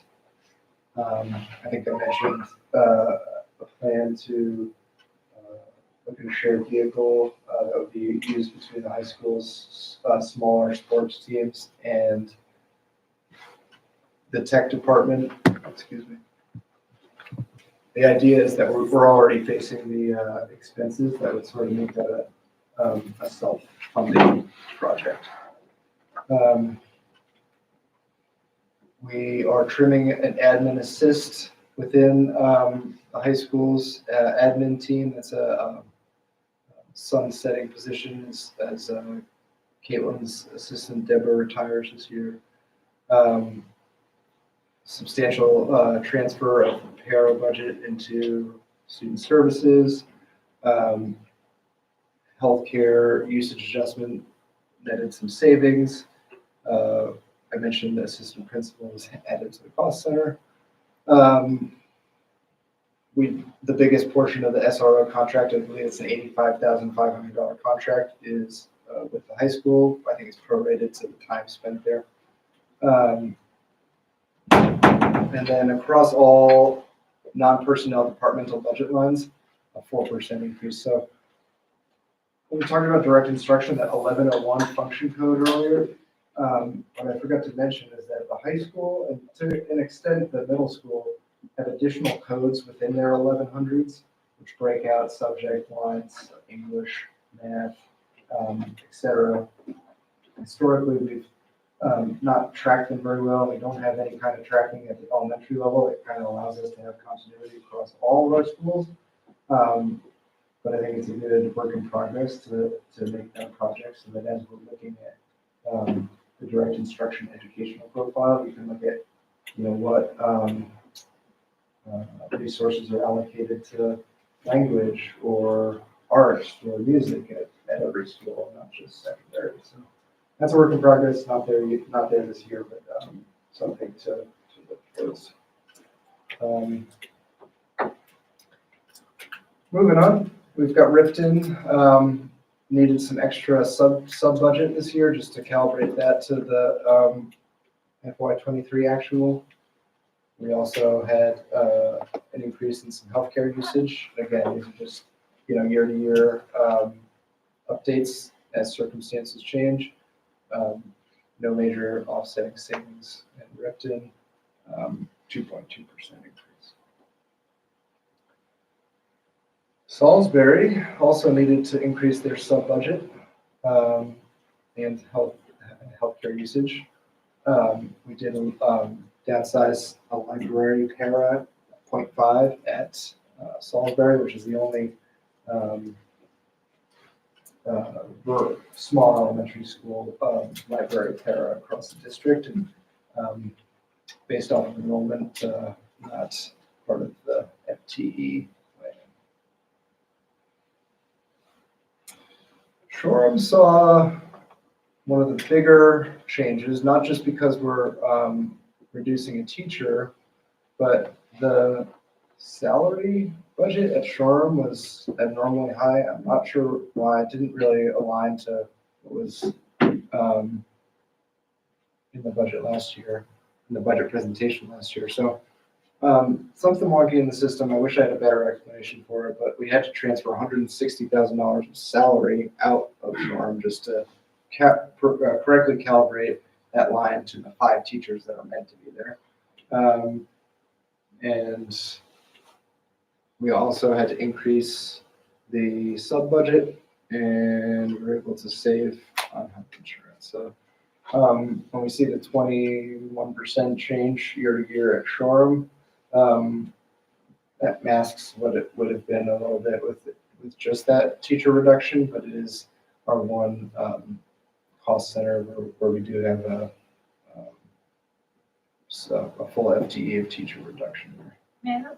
May I ask a question? When I look at Shoreham, for the number of kids enrolled compared to other schools of similar numbers or less, our budget, the Shoreham budget is lower. Like, it's, any other school that has that many kids enrolled, or even less kids enrolled, is over $1 million. Salisbury. Yep.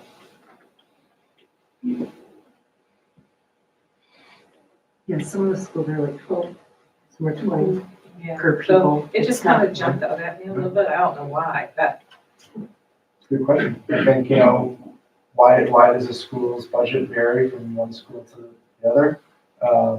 Operating costs, we do not have a, teacher salary costs are variable. Yes. Student teacher ratio is variable. quite a few new. Administrator is variable. And then, building operating costs are variable. From internet, we saw the huge range of internet prices to facilities costs. That's all reflected in there, but yeah, it's important to really drill down into that to make sure whether that's our non-personnel items, is every student entitled to the same supply budget or relatively the same supply budget, and or just some of those factors do become worthy of sort of a school consideration. We did it with field trip last year, $25 per student across the board. So in Weybridge, nothing additional driving an increase, savings coming from healthcare adjustment and an adjustment of the FTE and para assigned to the school.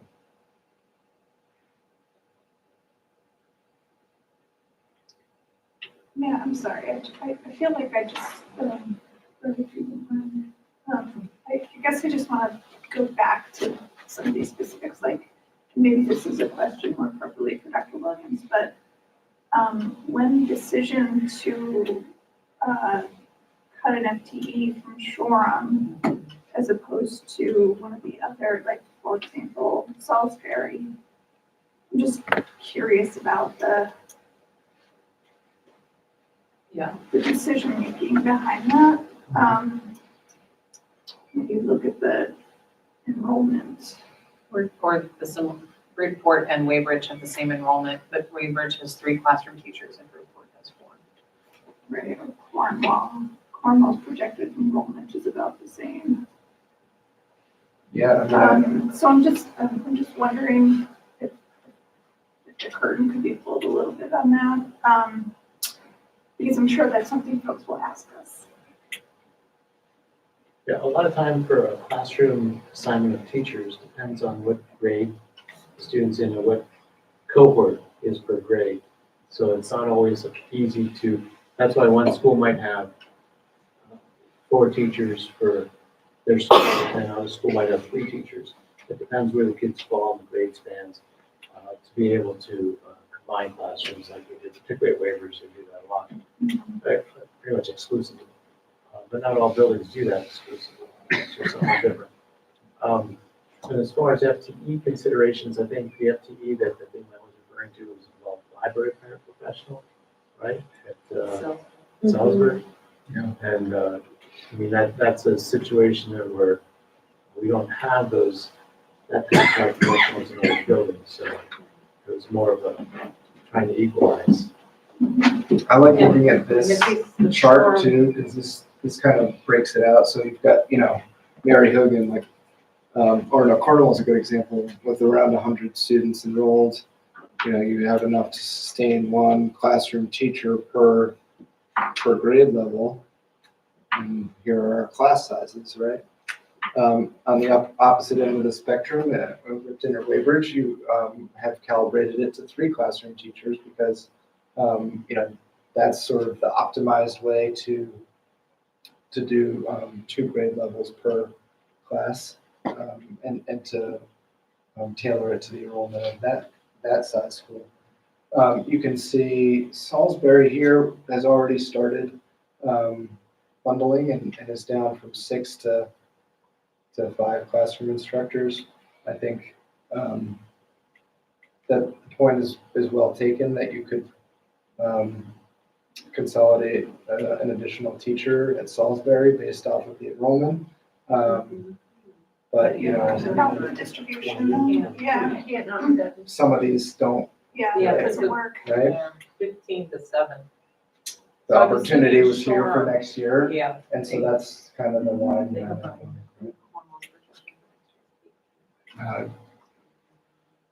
Back on didn't we add a teacher at Mary Hogan? Yes. And so was that not a driver? You could call that a driver. Okay. I think I probably did call it an additional driver because it was in a previous slide, but yeah, I mean, you're technically, it's something. It's just some of the other schools have staffing stuff. Yeah, yes. Okay. Where were we? Waybridge. Thank you, sorry, I didn't mean to be right. No worries. That's a good question.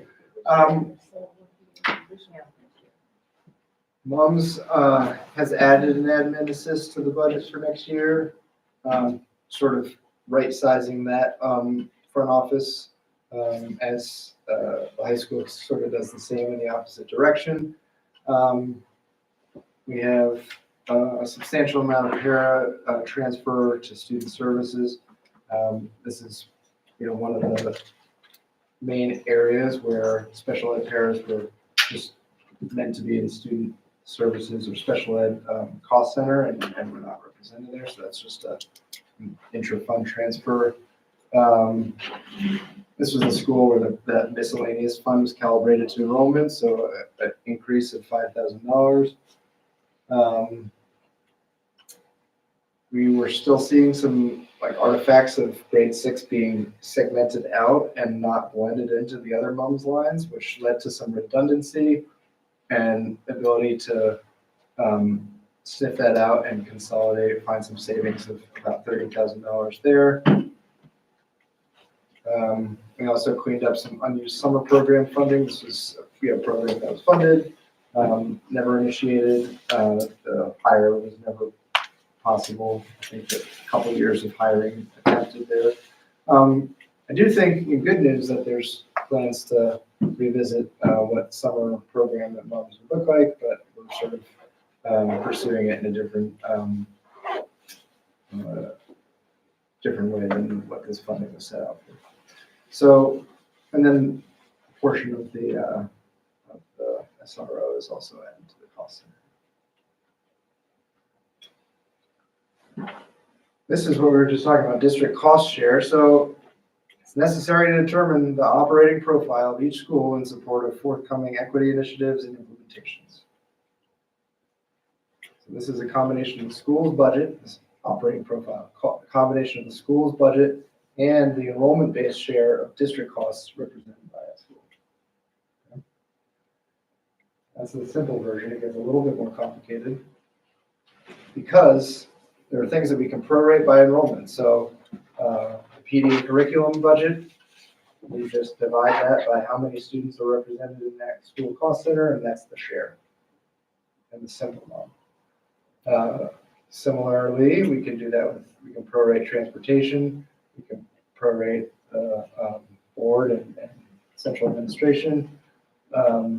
We can prorate parts of the tech budget, so the personnel, the team, hardware, the software.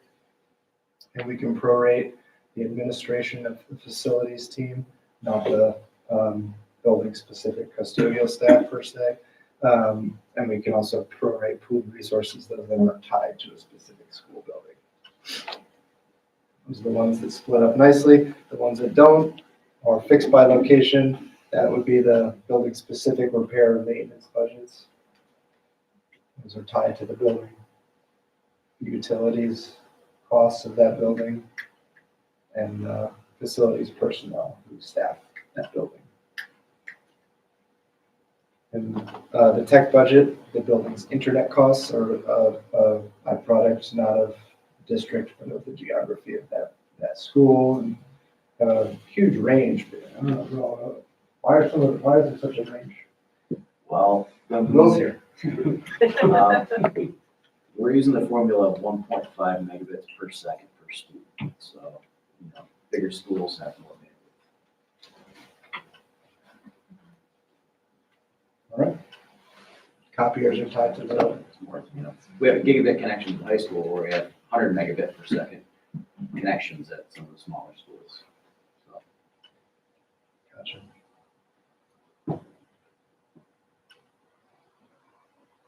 So, Can I ask one question on that? Does I don't know what you're talking about. Are you talking about that word? I thought you were joking when you said that word.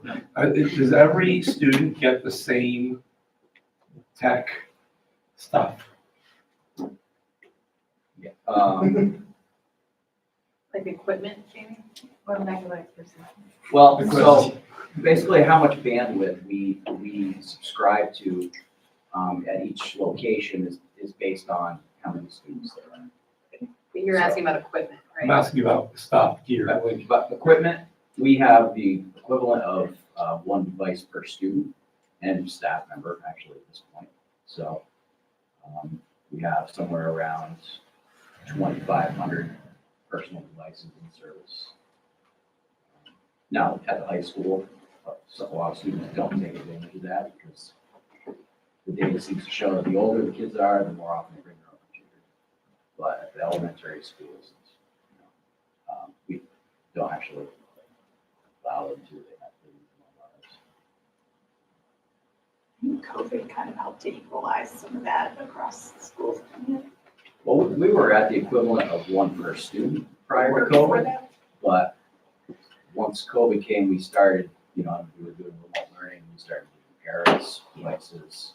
Not every parent has a device at this point, but the majority of them do. So in talking to Barb, we're sort of forecasting the conversation around district cost share evolving and taking the shape of a related system or maybe something that's even more attuned to the implementation of the strategic plan. But for the sake of just getting some data together to show what a simple weighted system would look like, we use the pupil weights based off of the Act 127 grade level weighting. So 1.36 for middle school, 1.39 for a high school student, and 1 for an elementary school student, 0.46 for pre-K. Plug that data in to do the cost share in 2 different ways. So because this was one of the metrics that we showed on the schools page, and we've done all of the school pages in Canva, and Liz did a really good job formatting it. It looked great this year. But this was one of those last minute changes that got developed today. So it's in here. When you're reading the budget book, you're going to see the unweighted version. We're showing a weighted version today just to kind of highlight what the difference would be if we apply pupil weights to some of these cost shares. You can see, as predicted, when you add extra weight and hence extra cost to secondary and high school, the cost goes up there, and the savings goes up at the elementary level. I think one of the things that we'll discuss and would be happy to hear feedback on is which metric would be more appropriate for the FY25 budget book. Knowing that we have a couple of days in between now and the vote to make that. Something to think about.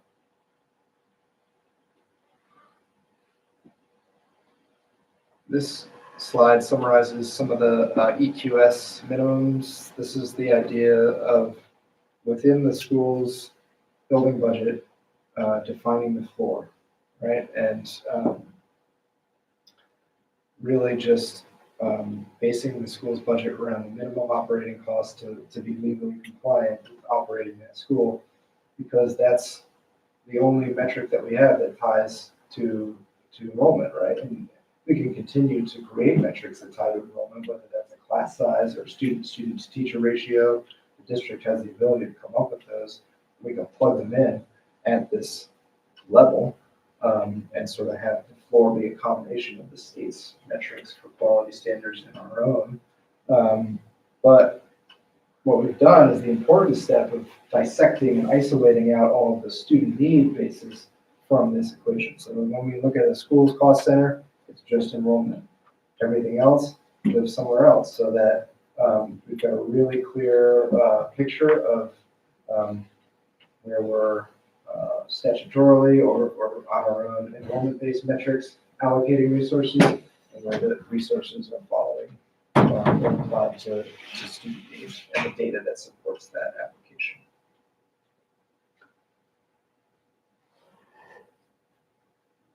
So FTE allocations that supplement the minimum standards are budgeted in the student services cost center.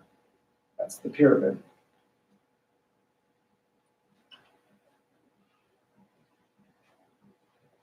This is the FTE table summarizing some of the district-wide changes, the increase and decrease of classroom teacher, Mary Hogan and Shoreham respectively, admin assistant increase and decrease in high school, MUMS, and all of the other assignments of FTE based off of the EQS, right? And so that's where we had our counselor, para, and school nurse as the 3 that we applied EQS to sort of put the lowest common denominator into the cost center and hold that additional counselor, para, and nurse FTE in the student services cost center, with the understanding that we're talking about FTE here, we're talking about where the dollars live in the budget. These are oftentimes different fractions of the same person's salary, and so this is not a way of saying we're going to change where people work or have a drastic impact on the status quo of how our buildings are staffed. It's really just about having a logic model for the dollars to live on paper that isolates the dollars we spend on need and the dollars we spend because we have to. Okay. Is there anywhere where the costs of the salaries per school are divided out that compare, because teachers have different salaries, so like 5 teachers at Cornwall that are all new versus 5 teachers at Salisbury that have been there for 20 years, their salaries are drastically different, I imagine, especially when you add them all together. I mean, off the top of my head, I don't think that there's a slide that has that level of nuance. I think in the budget book, there, you might be able to find it as you're looking through some of the, I think I did it in the appendix to the personnel, non-personnel by school cost breakdown, which if you know how many teachers are there, you could get a feel for that, like veteran score of a school's labor pool. I'm just wondering with these smaller schools, if that's a big difference that we're seeing where schools that look like they have the same number of teachers and a similar amount of students, but their cost per pupil is way different, if that factors in. Yeah. I mean, you can fix student-teacher ratio and still have variance based off of that factor, so I think it's probably something that we're basing some variance on. Consider the percentage of the cost of the budget that goes to salary. Yeah. Yeah. We used to list every single teacher and their salary in the books. Yep. We did, until the teachers complained. I can't imagine why they weren't. So I just wanted to alert folks that we are running over, right? I mean, this is good and, you know, we were gonna be basically done with this by 8:10. So I just wanted you to be aware of that. I mean, this is important. So this must mean that Thursday night's meeting should be so long. That's what I'm, yes, absolutely. But I didn't allocate that much time for it either, because we. We could do like a lightning round, and again, like this is there as a reference copy, right? So we're going to do 2 pre-K programs and 3 cost centers. The idea being that like not all the costs are within the school, because we have EEE, which is a special ed based allocation. You guys already know. It goes fast after this. That was direct instruction, right? Okay. That was the big one. Student services, cost center activity report. Here we go. We reorganized.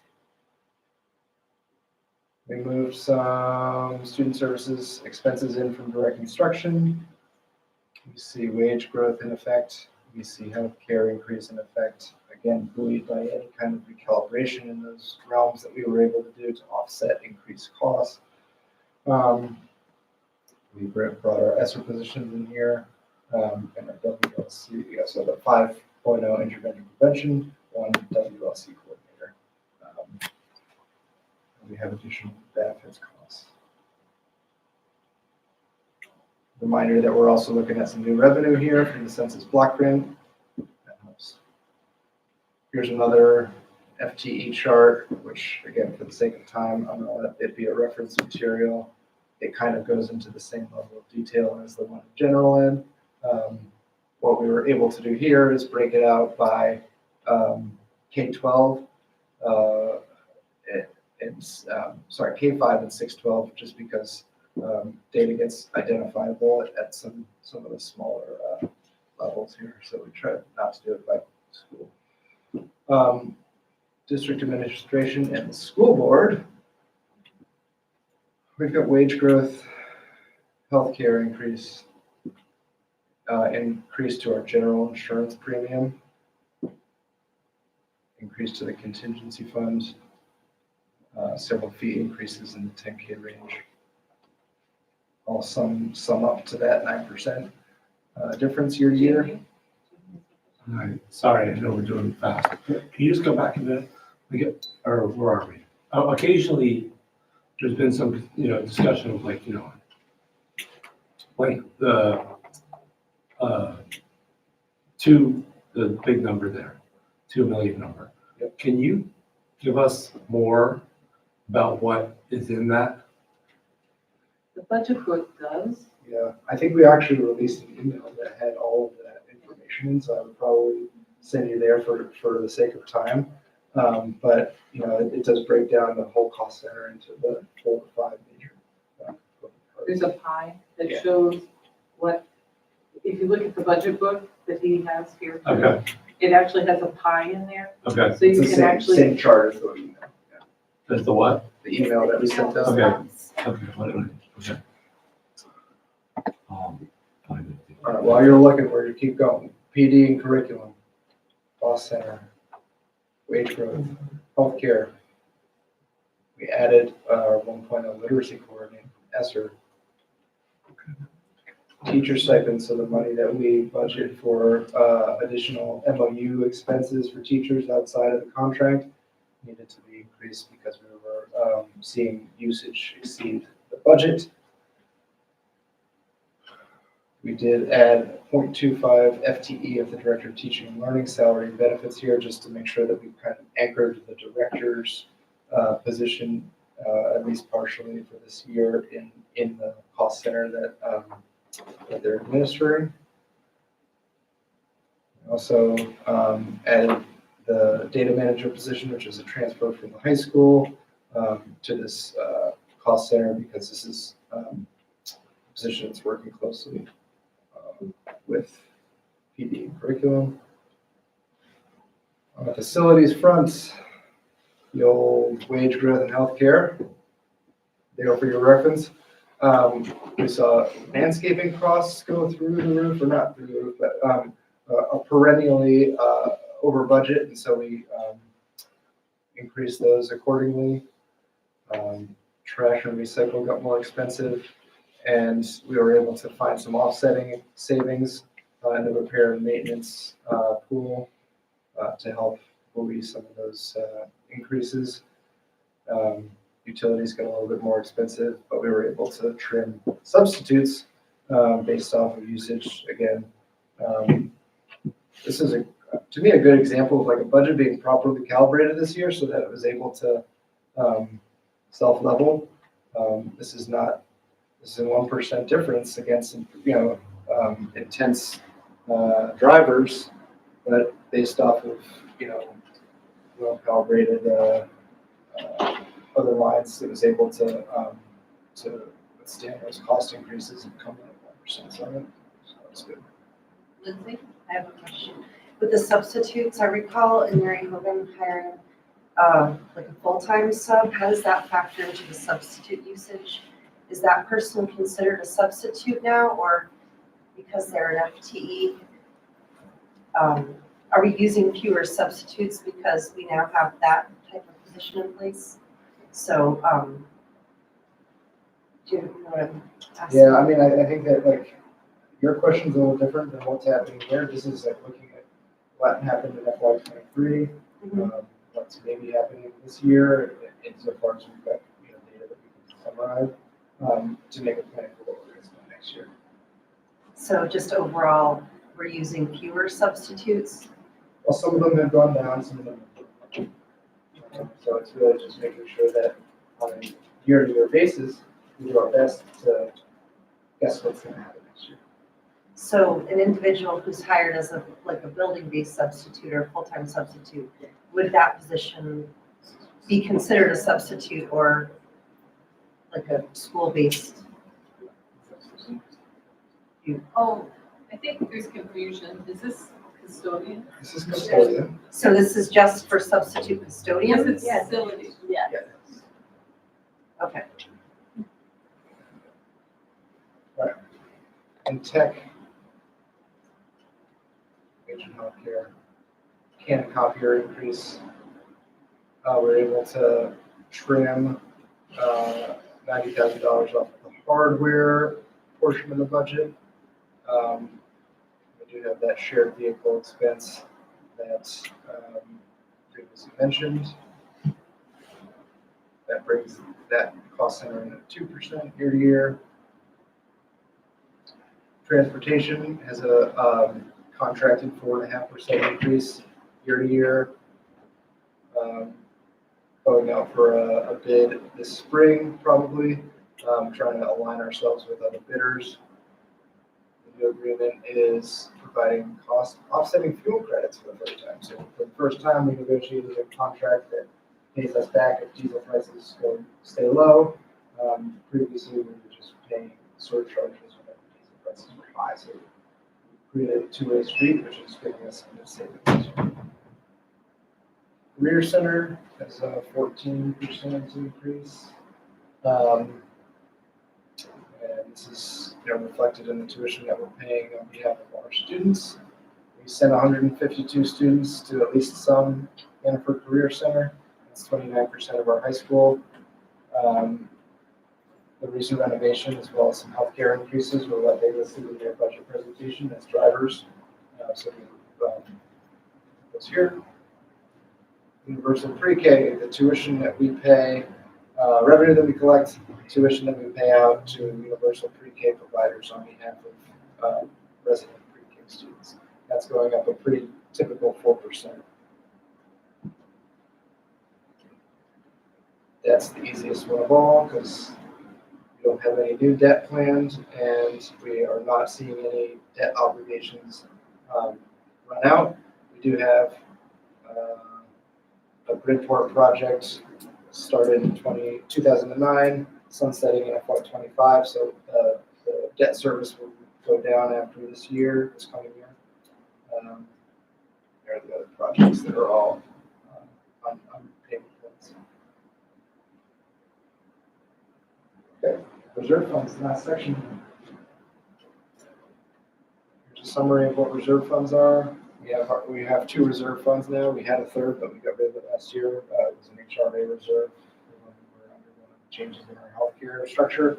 No longer needed that. Moved it into ed reserves. Reserve money is a little bit hard to understand because it doesn't function as cash in the bank. You can't write a check from reserves. It really just raises our net worth above the zero on the graph of where our starting point is, which means that we can basically take on free debt. It's kind of an abstract way of thinking about it, but right now, in the beginning of 24, I said right now, but what I meant was July 1st, we had these starting balances. This money allocated towards the high school kitchen project, and no allocations planned in ed reserves. In FY24, we are going to do two things. We're going to spend this, we're going to spend money on the high school kitchen, as we've already done, which will reduce the capital reserves. But we're also going to transfer the remaining FY22 fund balance in, which will add to that total, which gives us a projected ending balance of spending all of what was in there on the high school cafeteria and having the ending balance be what we put in this year.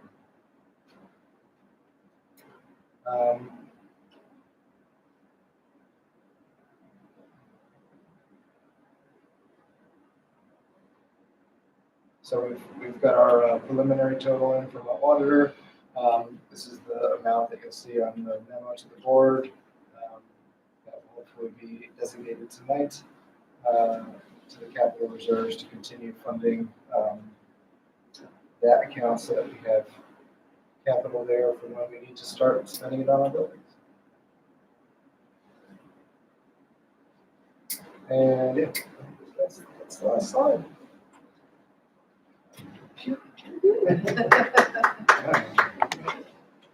Not too far. No, Matt, great job. One thing I would suggest, I know that some place to change it, but we use a lot of initials.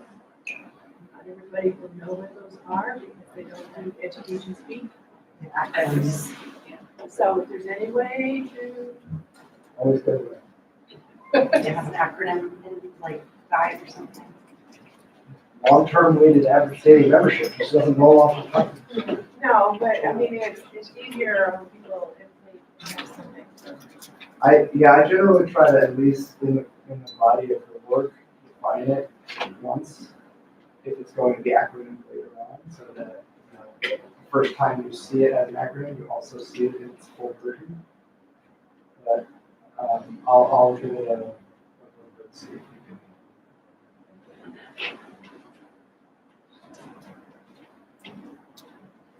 Any additional questions, Steve? I just wanted to note that in the budget book, you included both the draft education costs and you allocated the central, basically the student services fund by school. Right? To get a total budget. So what we were talking about before was that when I pointed out the fact that Mary Hogan was getting $850,000 less in rural schools, it was pointed out that that was inaccurate, and I do apologize for that being inaccurate, because it did not take into account central services fund. That total is now $1,431,000 in difference between Mary Hogan and rural schools. So thank you for adding that information. So I just want to be clear, I think that when we allocate the central cost centers to schools by enrollment, student services is the one that does not get allocated because student services is only tied to student need, it supports student need.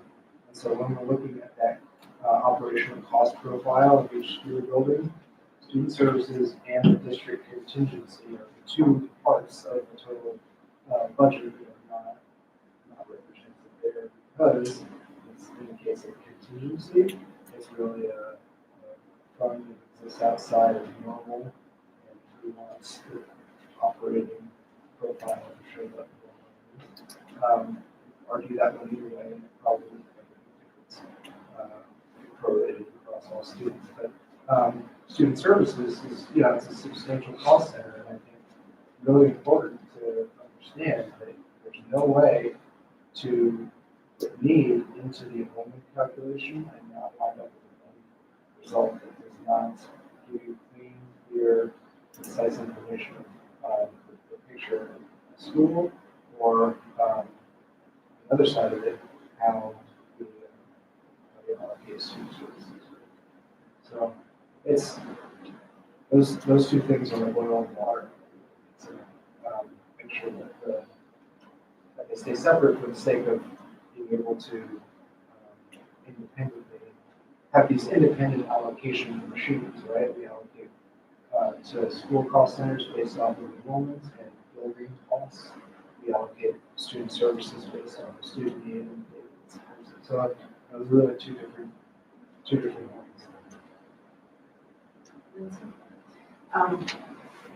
Yeah, and you've explained it and you've detailed it so well, but I still don't quite understand it. Like, we have with the student, per student and the building cost, I know that there's you described it all there, but I just don't fully comprehend why there's such a contrast between where we have,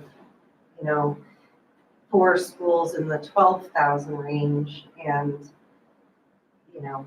18,000, 19,000, 21,000 per student at other schools. I don't know how to understand it better. Why there's, there can be a $9,000 difference between how much each student is being, I know that like Mary Hogan, you have efficiencies there, but So I just think wish one I of could the things understand it better. One of the things that you'll note in the presentation and budget book is that we do not go down to the individual level of cost per student because I think that there's a desire to look at that information. It's like, oh yeah, it's like the most distilled version of take all the enrollment in school, we get a cost per student. I think that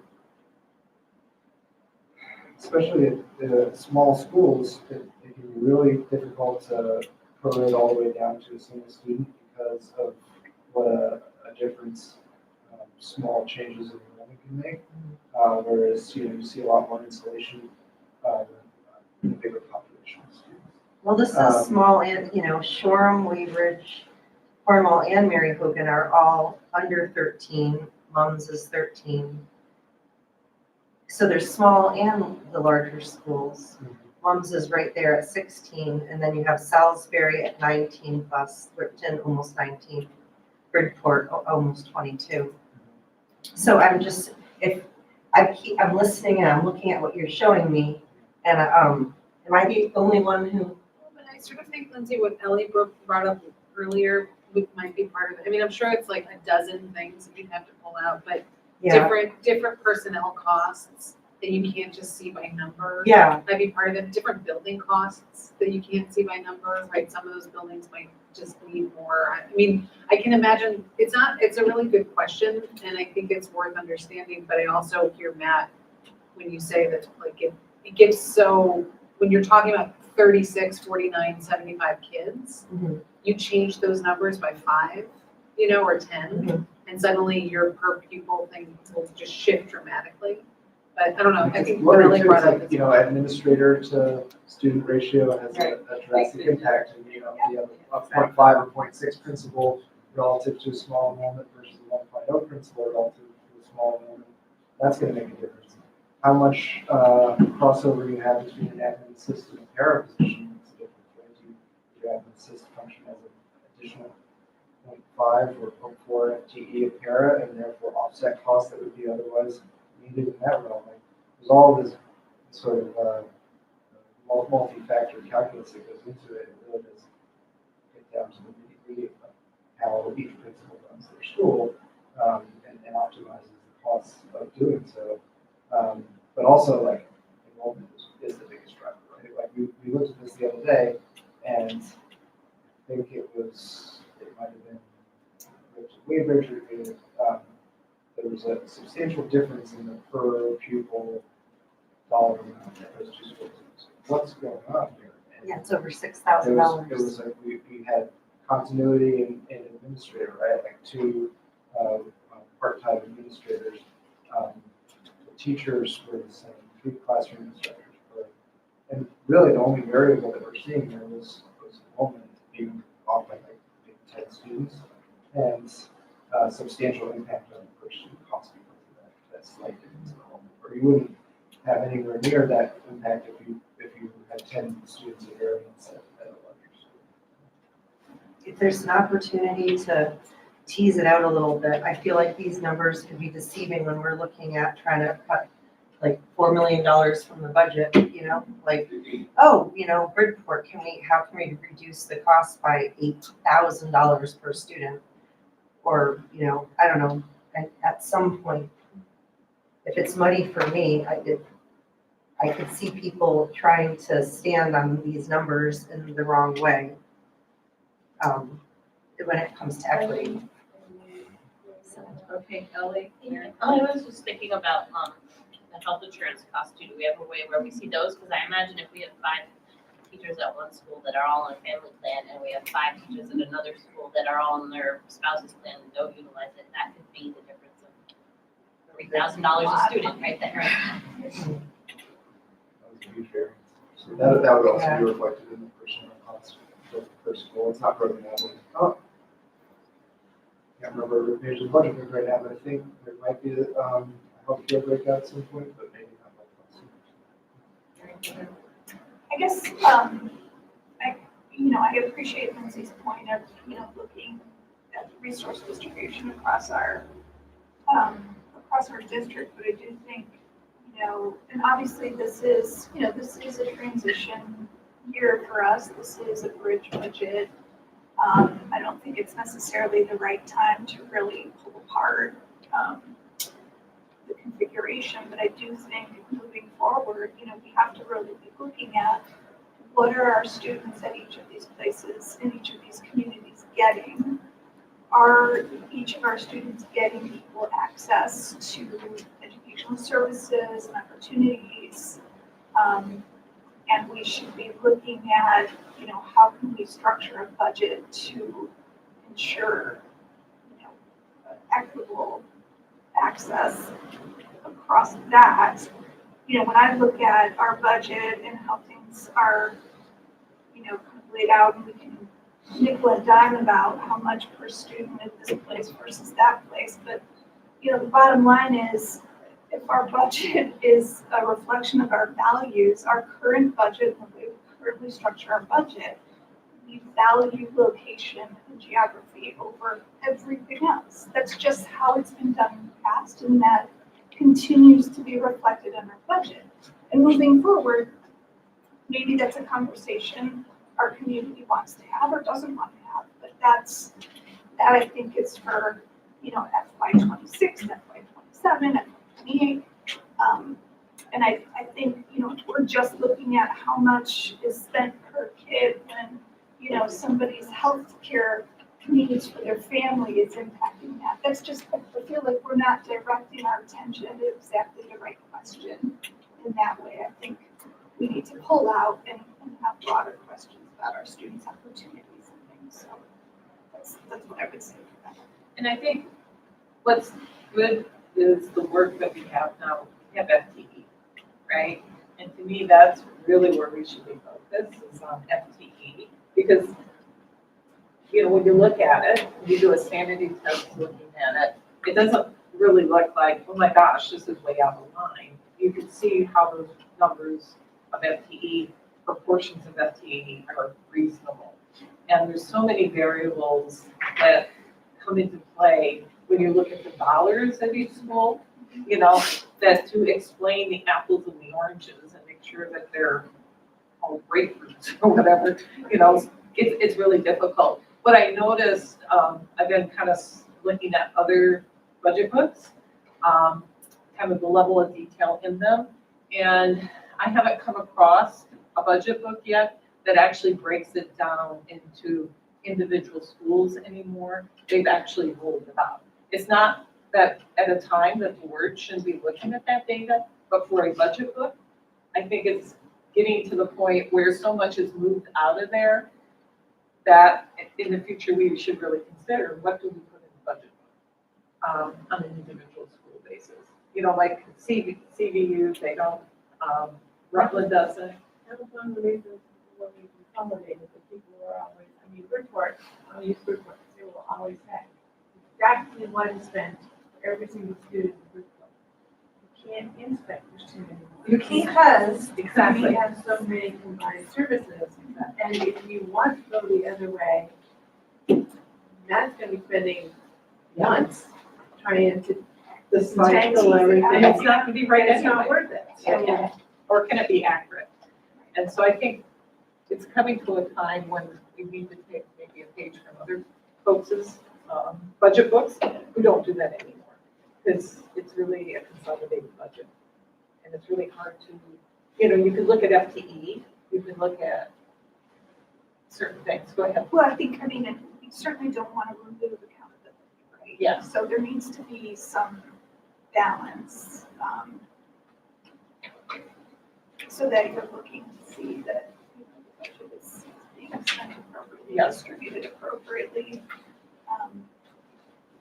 But yeah, to look at the fine-tuned stuff about, you know, dollar for each student in each location, I'm just not sure that it's answering the broader questions that it's important to be answering. Yeah, I think that's great work to, put into the early part of the UOP cycle to sort of lay out, the board's expectations for the budget and set of guidelines to say, this year, we, you know, we want the budget to be, consolidated to the point where we're not looking at, you know, what's going on in every healthcare policy of every school, you know. So, there's different ways to organize that and be out in front of it. And I think, you know, we definitely have the conversation.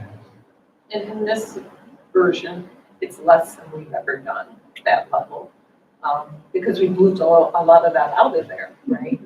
And, you know, so people will see a difference with this as well.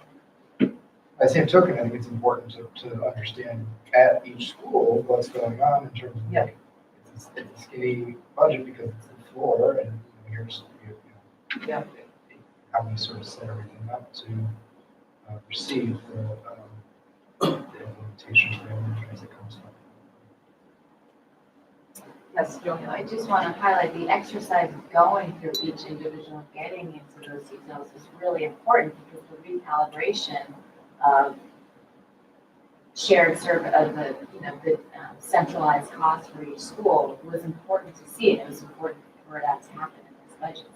Yeah, you gotta do it one way or the Just other, right? It's so inefficient if you just say, you know, what we spend on healthcare at this cost center is gonna be the same next year. And don't consider the actual performance, right? So to maximize the potency of our dollars, we need to be, you know, waxing and leaning strategically. Okay. So I'm looking at time, so we still need to do, take a look at the warnings, we need to also, the fund balance and the budget book itself. Obviously, it's a work in progress, you know, based on, you know, what was done as of Friday. As people go through the budget book and they see kind of like typos, whatever, do you want that information sent to you? Send an email and Yeah, it might be easier if I, you know, put it into a Google Doc and give everybody editing We capability. can't do that. Oh, We can't do that. Open meeting law. Yes. Sorry, I wish we could. We could send it to Heather or something. Send it to Matt, Emily, Okay. Yeah. Yeah, because I don't want to put a burden on you sorting out the same thing, but unfortunately. and it's all right, break it up all the time. Yeah. The last couple of years. Yeah, so, okay, so Matt, I'm sorry, I think I have to turn it back over to you because we need to do the, I'm trying to do the motion. Yeah, we need to. Yeah, that is the motion. Yeah. So do you want, yeah, so, I have recommended a motion, approve the transfer of 2,030. I'm sorry, 2,033,842. I'm getting what Chip had earlier, from the fiscal 23 general fund to the capital reserves. Okay, a second? Okay. Any discussion? A vote, so all those in favor of transferring 2,033,842 from the fiscal year 23 general fund to the capital reserves, indicate by saying aye.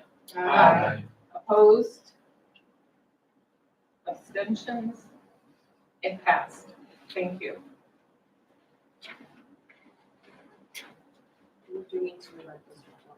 Yeah, I would just ask if the district warnings need action. I'm not sure. But if they do, Yes, they do. they do. So we are gonna vote on them on Thursday. Yeah, this is They the don't have- review yeah, and the third- okay. yeah, this is just a review, so we don't have to vote on them. You just want to make sure that on Thursday, if there's been any alterations to numbers, if ones have been updated, make sure they reflect the correct numbers. Yeah, so I don't think we have to go through them at this point in time. Does anyone, the warnings that are in the board pack? No, but I have one question. I don't know what your question is. You're shaking your head, yes. I have a feeling it is. Well, I don't know, the number this year is different than the number, or the description that we voted on last year. Okay, last year was the educational fund, because the way the morning shows, it described it differently. I don't have last year's in front of me. Yeah. This is a different warning, because it speaks to the total amount of money that we are spending, even though 10 million is, as you pointed out, comes from It's all all other offset, sources. yeah, yeah. And so I'm not sure if to be aware of that, because someone will ask about it. State government changed that wording last year. Right. They No, I know changed that. it. All They gave you the I'm saying option is it's last different year. this year. They changed it last year, but now we're going. Right, we got permission to use the lesser because it included ESSER and other things in it. And so now this is going back to the. So that's another educational component. We vote on that warning with that final number, because that number is going to be approved in this budget.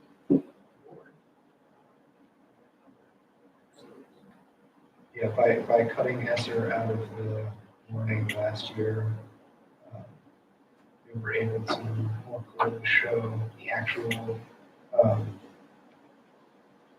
delta in the cost center year to year for our voters, which felt like the most important piece of information, because it was what we actually had control over. So that's why it was the general fund that went in there instead of the total funds. It made sense, but I also think that, as far as like state reporting goes and just sort of aligning ourselves to best practice, that it doesn't make sense to go back to the total dollar amount. I'm not advocating that, I'm just pointing out. Well, I guess what I was going to say is that, this shift back to the total dollar amount is sort of like permanent, right? It's like we're not planning to do a flip-flop, choose your own adventure every year. It's like this is the format that we feel confident in. And we probably won't get ESSER funds again. No, I don't think so. Here's hoping. Any other questions on the warnings that are included? Can I just ask one other Yes, question you about may. our discussion on Thursday night? How is that going to be? It's just on our Thursday night meeting. Oh, yes. So we were gonna do, approve, the budget and also approve, I don't have enough, the, warnings. Yeah. That go out. Right. So those are the two things on the agenda. I'd have to look it up at the agenda, to make sure I know. So the one last thing was just to talk about the communication plan for it. Okay. Yeah. So that everybody's on the same page about what's going to be done, what we all say. And Because unless there may be many questions that can be answered. But unless there's a huge difference in the budget that we're going to eventually approve, hopefully it's not a long meeting. Right, exactly. I mean, will we be going through the budget book itself or, no, okay. Yeah. I think we've done everything, haven't we? The budget book is there for, It's a work in progress, you know. bedtime. Yeah. It's changed a lot since. It's changed a lot since the version. Just today. The one thing I want to mention is, and this, I learned this talking to my town clerk last week. She was like, oh, how many pages do we allocate for ACSD's budget pages, right? And so in the past, what they've done is selectively inserted maybe half a dozen pages from our budget. And it didn't include all the other schools, the Shorms would include, the Shorm one, the high school and clubs, right? So, and also the message of from the superintendent, the chair, that kind of thing. And each of our rural schools does that, Middlebury doesn't do that. And so that's kind of a driver, they need that by Friday, those pages. I think it's dangerous anymore because they don't get all the explanation stuff. nor did it get the other cost centers. Right, because it's only a piece, right? And not having it in full context is worrisome to me, right? Because somebody, if they have it in their town report, what's the motivation to go look at the detailed one? They think they have everything they need, not knowing, right? And so I would not be opposed to having a single page that basically talks to how you get to the budget book. It could have a QR code, to access it. It could also have the URL. It could also instruct them that they can pick it up at the central office or copies of each of our town clerk offices. And I think that's. Or have it mailed to them. Or have it mailed to them, yeah.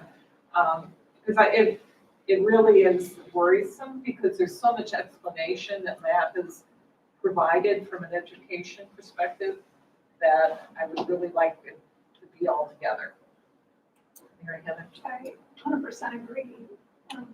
Because we're a district and there's shared district costs that are reflected in cost centers. Yes. And those aren't included. Right. And they're not really looking at an accurate picture. We no longer function as this is my town, this is my school. Exactly. So I agree. I think if there's any pages put in there, it should be referenced. Right. Is that acceptable to folks? Because you may get questions on it if we do that for the outlying rule topics.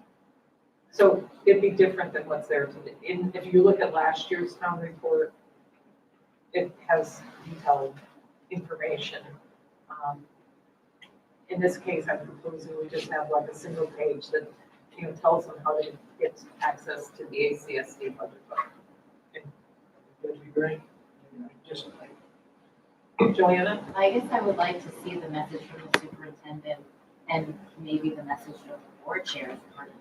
I don't see why we wouldn't include those. We could do first that. pages. We could do that. Yeah, I think that makes sense. I think I just share Barb's concern about having, like Shoreham, just get the Shoreham.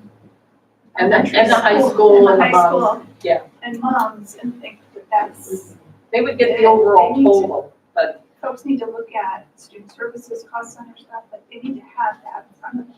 Yeah, I totally agree that in context, it's important and dangerous if it's out of context, but I guess I think that there is still information that we could share with the towns to have in their town report that would be dangerous. So I think, I know neighbors that are always curious about enrollment, about how many high school kids deserving, I think that that's information that I know townspeople would appreciate having in the report. I don't see them going necessarily to the whole budget and being.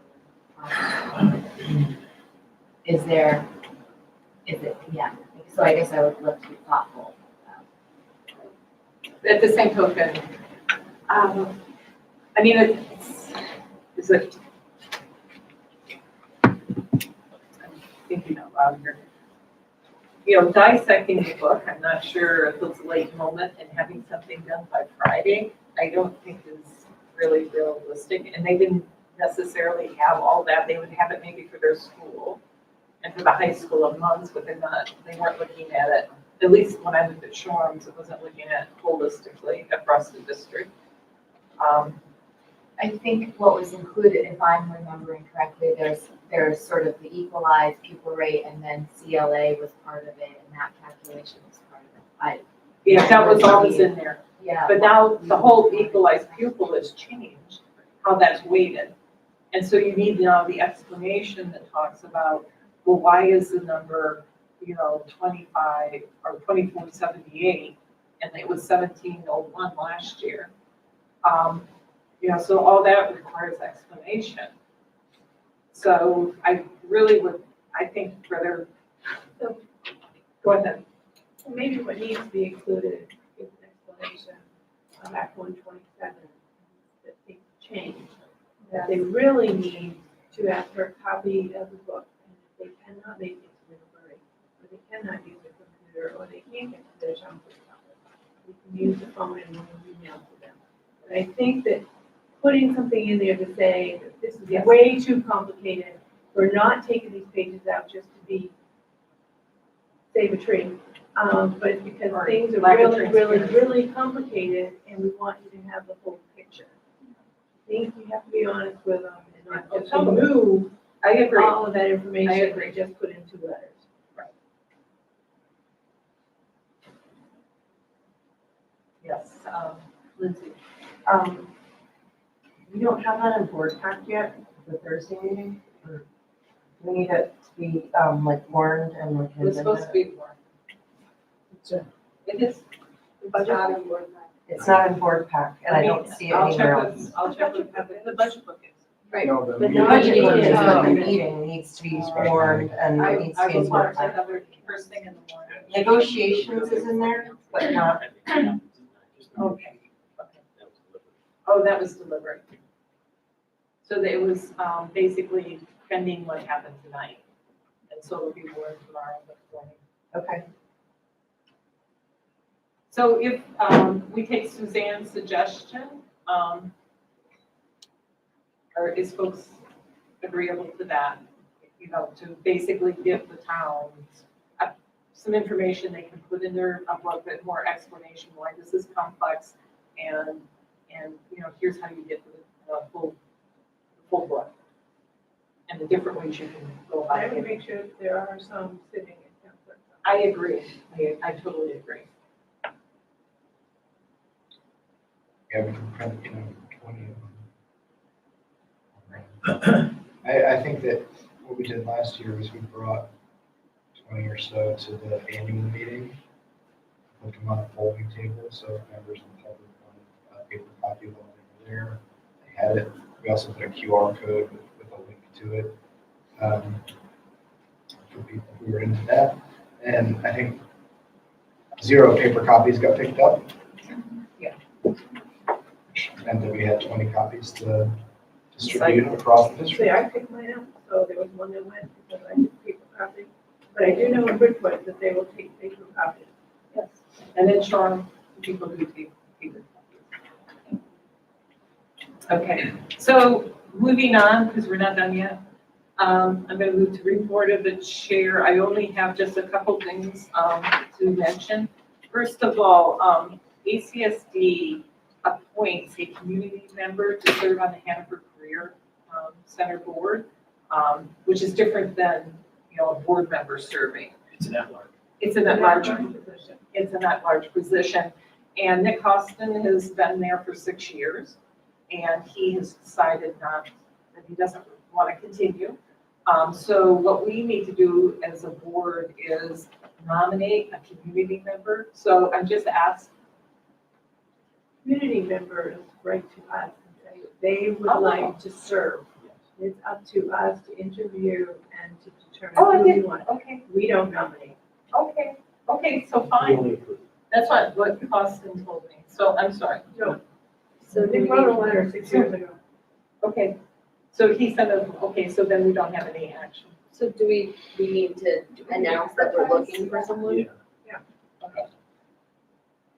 So we need to We make, need to announce or the, No, we No, we do. do. It's our at-large. It's our person. at-large. We do. okay, so our action, thank you for clarifying that, because that wasn't what Nick had identified to me. So we just need to announce that there's going to be an opening and to please submit interest to us. And then we'll make a decision based on that interest. Got it. Perfect. Okay. That makes it so much easier. And I just want to mention, we're also all set for Dr. Baker's visit tomorrow. And thank you to Steve, to Ellie, and also Joanna. We're going to tour Ripton and Salisbury. So they're going to, accompany Dr. Baker at those schools. And Steve is going to go to the high school. And then we have a couple of community visits as well scheduled. So she has a full day. Okay. And that's all that I have. So I want to move into report of the chair. In this case, I know we've listed everyone, but I mean, thank you. I tried to go too fast. Report of the board. So if you have something in your area that needs to come before the whole board as an update, please feel free. But if you don't, we can, just pass over it. Like, for example, I'm not going to say anything about NCTV.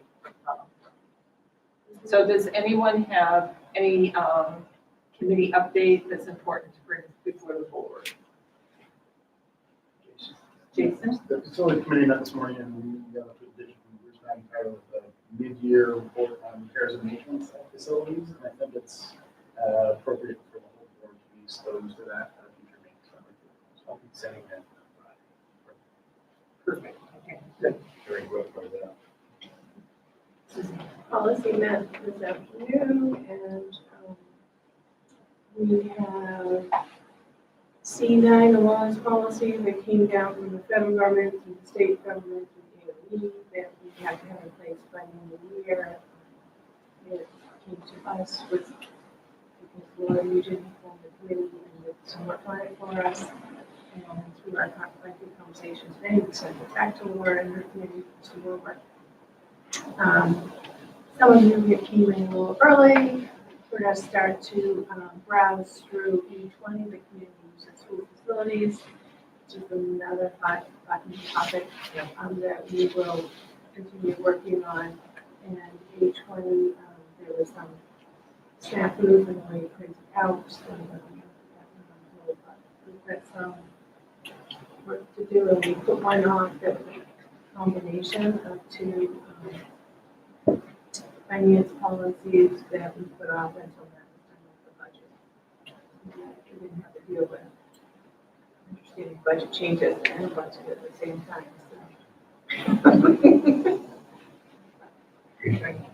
Thank you. Mary Heather. Communications and engagement committee is basically working on trying to prep for voter education materials for the budget. I have sent the draft board update, the quarterly board update for winter to you all. I haven't heard anything back. We are waiting before I send that out to have a link for a budget page on our website that will become the clearinghouse for all of our budget related voter education materials.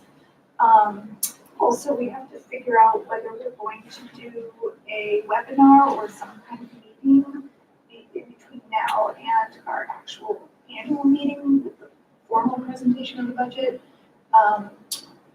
We are thinking probably it would be best to aim for like mid-February so that we can get like invitations mailed out, get it put on people's radar and people's calendar soon.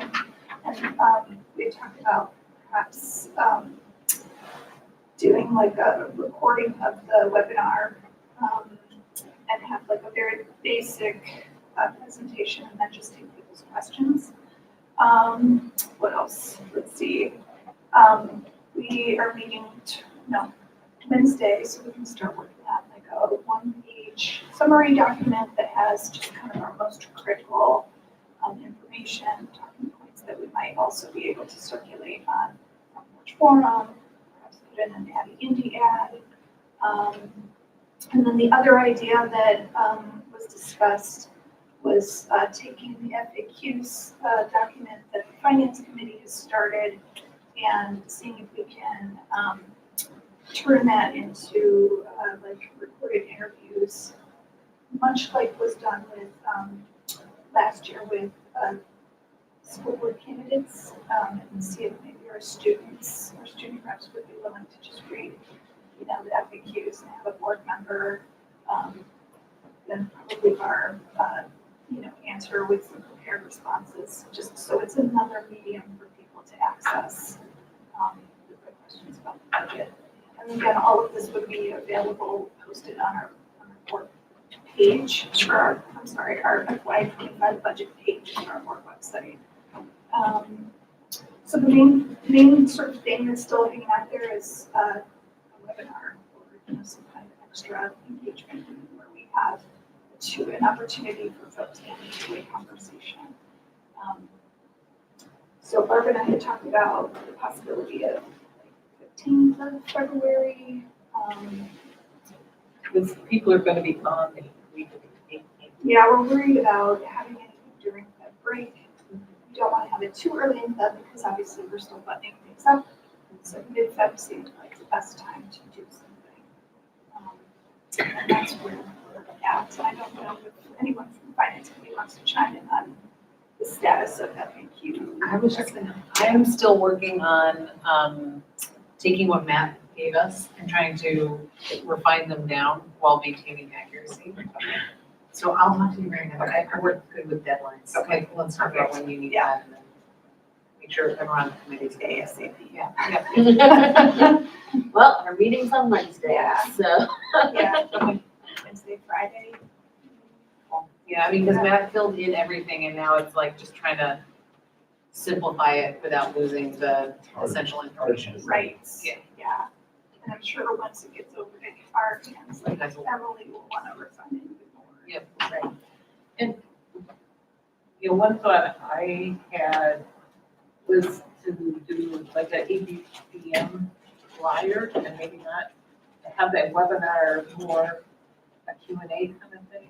We're sending out a fairly large two-sided document with, talking about the primary drivers like Act 127 and all that kind of stuff, and then allowing people to ask questions and point it to the proper place on a website.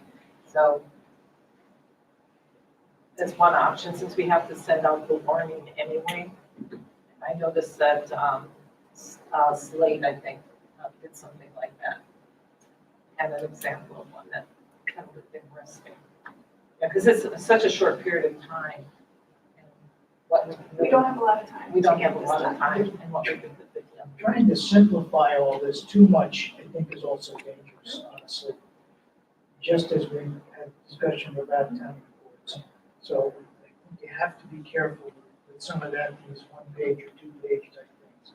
Question and answers, I think, are important, but, boy, I don't know how to, I don't know how you put this in one little, I two mean, little box. the way we're looking at it, and, correct me, Ellie, and Patricia, if I'm overstepping, but it's really, kind of what's ahead of us, like the decisions that we're presenting for the voter and where they can find the information. Yeah. It's really not about distilling a dissertation. I think into a it has to one-page. be that simple, meaning What is the it? voter has to find out the complication. We can't truly simply explain the complication. Well, no, that's absolutely true. That's like for academic curiosity, like here.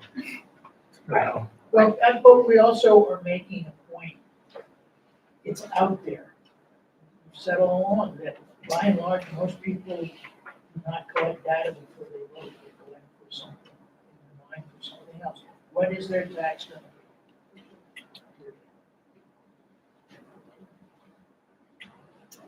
Lindsay.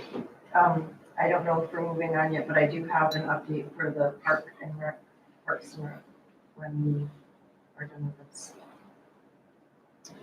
Anything else on communications? Lindsay? So on the Parks and Recreation update, I'd like to read an email that I received from Scott Bourne, the superintendent of the Middlebury Parks and Recreation.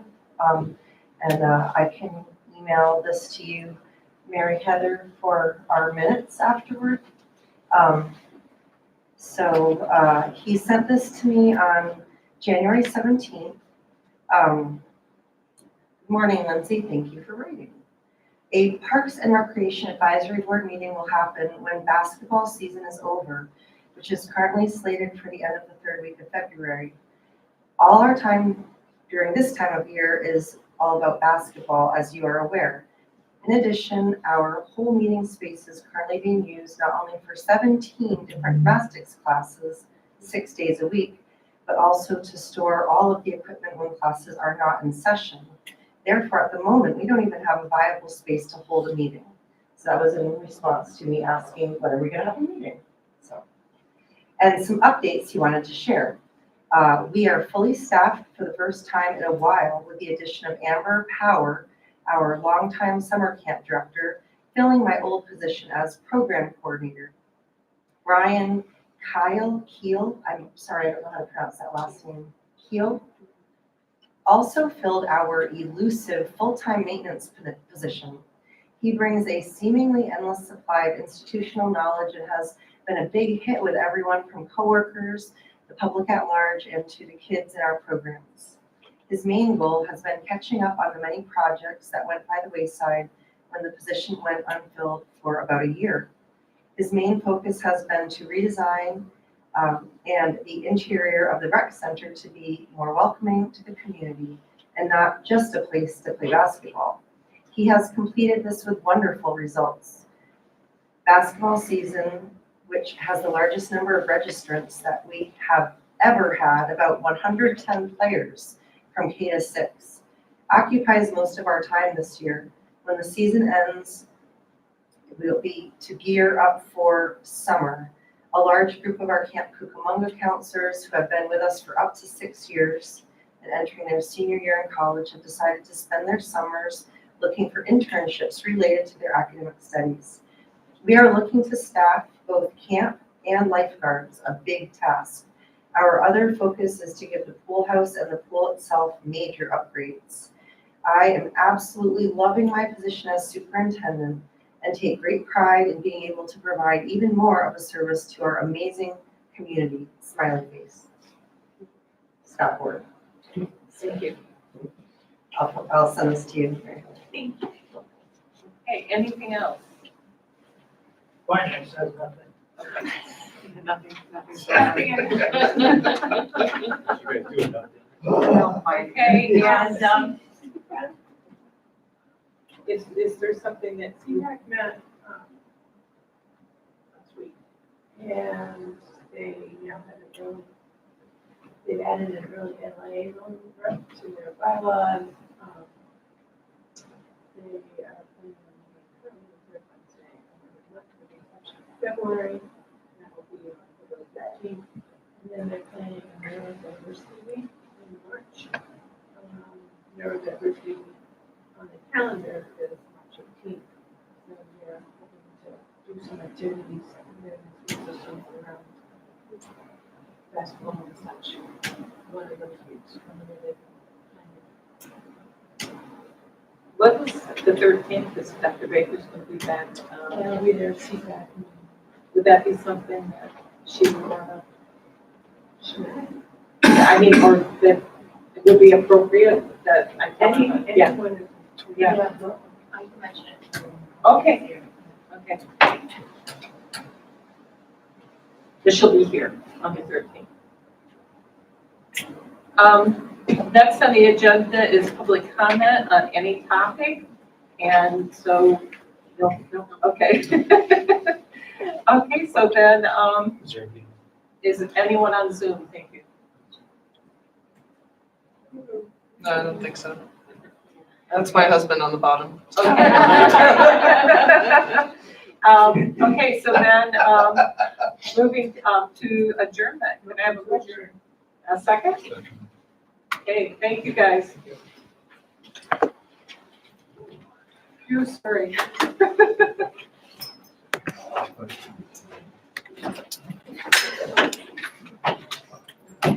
You were right. So